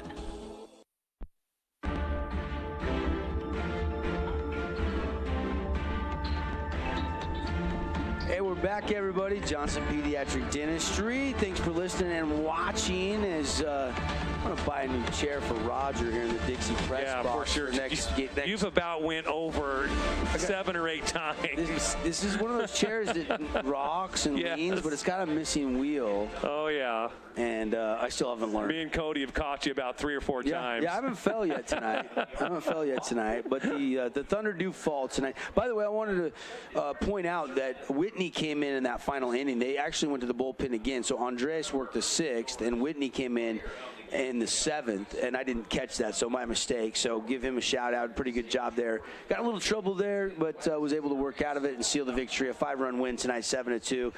And Dr. Cody, appreciate him bringing you the post-game show. We got a lot of awards to get to. Let's dive into the stats here.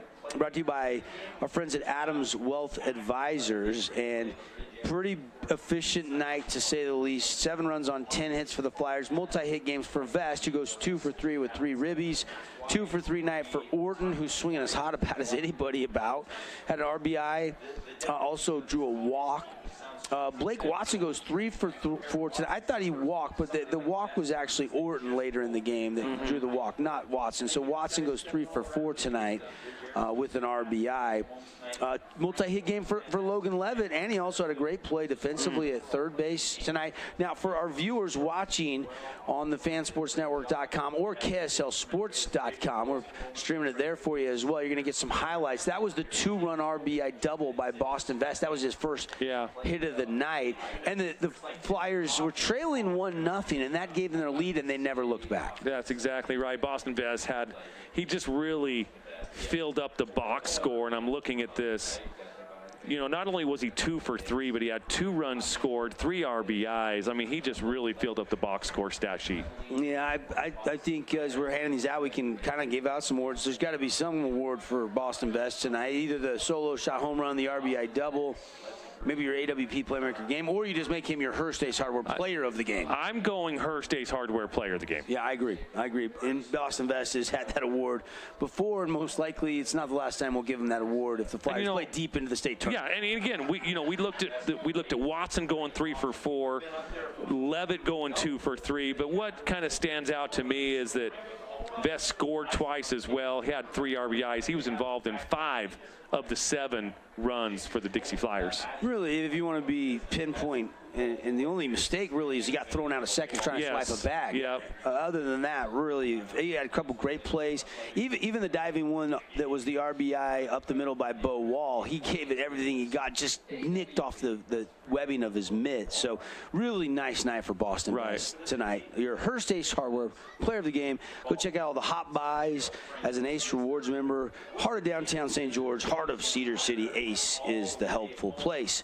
Let's continue on with some statistics tonight. How about the pitching? You got Yates that went 5, gave up 1 hit, 1 run, unearned. Struck out 6 tonight, 6 S&S mechanical. And there you see the solo shot home run for Boston Vest for our viewers on the fansportsnetwork.com.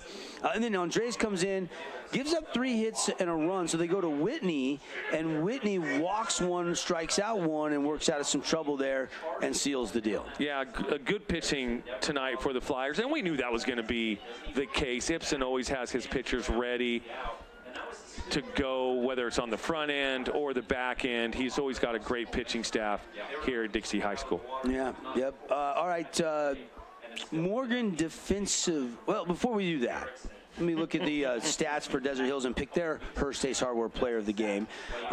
You go with, Philly 1 for 4 with a double.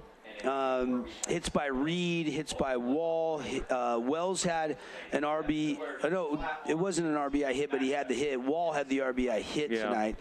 1 for 2 with an RBI, a walk. It's. I got to tell you, it's tough picking here on the Desert Hills side. Yeah, just 4 hits. There just wasn't a lot out there today. The one hit that really stands out to me was the Philly hit, the Fillmore hit. Yeah. But there just wasn't really wasn't really a lot to speak of from the Desert Hills Thunder tonight. We'll go with Jace Fillmore. Ben Blasters, got all the way to the alleyway to the wall there. Yeah. And we'll give him our player of the game, brought to you by Hearst Ace Hardware. Thunder in the 5-run loss. All right, back to some other awards. Defensive play of the game. Boy, we had two guys hosed at the plate. We had a couple great play by Levitt at third. Those are the ones that really resonate with me. And me too. Me too. Those three are certainly the three nominees that we're going to choose from. I'm leaning towards the Logan Levitt. I like the Franco throw, though, a lot, but the Levitt stab plus the throw. I didn't know if he was going to get him. Because Cole DeCastro has speed. Yeah. But he did everything right down there. You almost got to go with the Flyers. They get the win tonight. One of those two plays. And I think the two home plate plays kind of cancel each other out. True. They're very similar. That Logan Levitt play was a play of its own. I'm going Logan Levitt. Yeah, and instantly when it happened, we're like, hey, there's a top play nominee. Exactly. Morgan. Yes. And it holds up tonight. So a lot of good plays tonight, but Logan Levitt, our AWP playmaker, play of the game. It's easier than you think to buy direct and save right from the distributor. Why pay higher prices at the box stores when you can buy direct, locally owned and operated? Go see the beautiful showroom. Go say hi to Shane and Jesse and Rustin and all the guys over there at Appliance Wholesalers across the freeway from the Bloomington Walmart, over by the new the gun store over there, kind of tucked back there against the Red Hills. Yep. Off the exit 6. All right. Easy to find. Let's name our Jersey Mike sub of the game. I guess we'll keep going. You know what? Down the award alleyway. I know this is a cop-out. I'm going Andreas and Whitney. The back end. The back end of the Flyers pitching staff tonight. They came in relief of 2 innings, 1 per player, and they held the Thunder down. I'm going with the bullpen. All right, of the Flyers. There you go. We'll give it a combo award there to Andreas and Whitney. Both worked an inning and both helped out with the Flyers getting the 7-2 victory. That's your Morgan Pest Control defensive play of the game. Over 60 years, look for the red trucks around town defending your home against insects. I mean, the ants are out. The cockroaches are out. If you don't have monthly or bi-monthly service, you need to call Morgan Pest Control. Ask them what the spring specials are and get them coming out to your house regularly. They do a great job.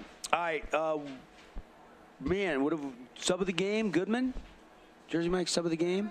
We already give it to the back end. I was doing the back end. You were already doing the back end. Yeah. That's what I was doing. If you were to name one for Desert Hills, the Morgan Pest Control defensive play of the game was the third base stab by Levitt. So we've handled all our awards. We've handled all of it. Man, we always have a lot, but plenty to go around as the Flyers get the 7-2 victory. Mark, final thoughts. You know what? It's going to be a revenge game for the Thunder on Friday. It's going to be senior night for them. Let's see if they can hold home court. The Flyers held their home field tonight, got the win for their seniors on senior night here. See if the Thunder can do the same thing on Friday night. Yeah, Turner, DeCastro, Musgrave. You got a number of seniors on this team. Titan Tate. Yep. Corbin Thompson. So they'll be hungry to try to bounce back, try to get as good a seat as they can.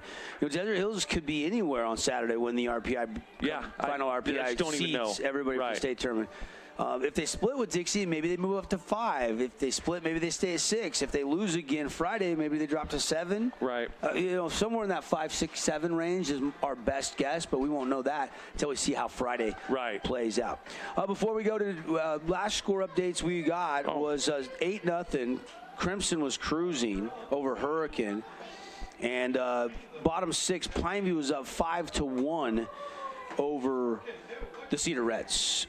So and that game is final. Crimson Hurricane 10-0. 10-0. 10-run rule. Was it shortened? 6? That I don't know. Okay. All right, that's going to do it for Mark. I'm Devin. For Cody, our producer, our camera guy. Paul back in the Finley studios. Thanks for watching. Thanks for listening. We'll see you guys back again at the ballpark on a Friday night for the rematch between the Flyers and the Thunder. Again, the final. Flyers win it 7-2. This has been the Johnson Pediatric Dentistry post-game show. We'll see you next time.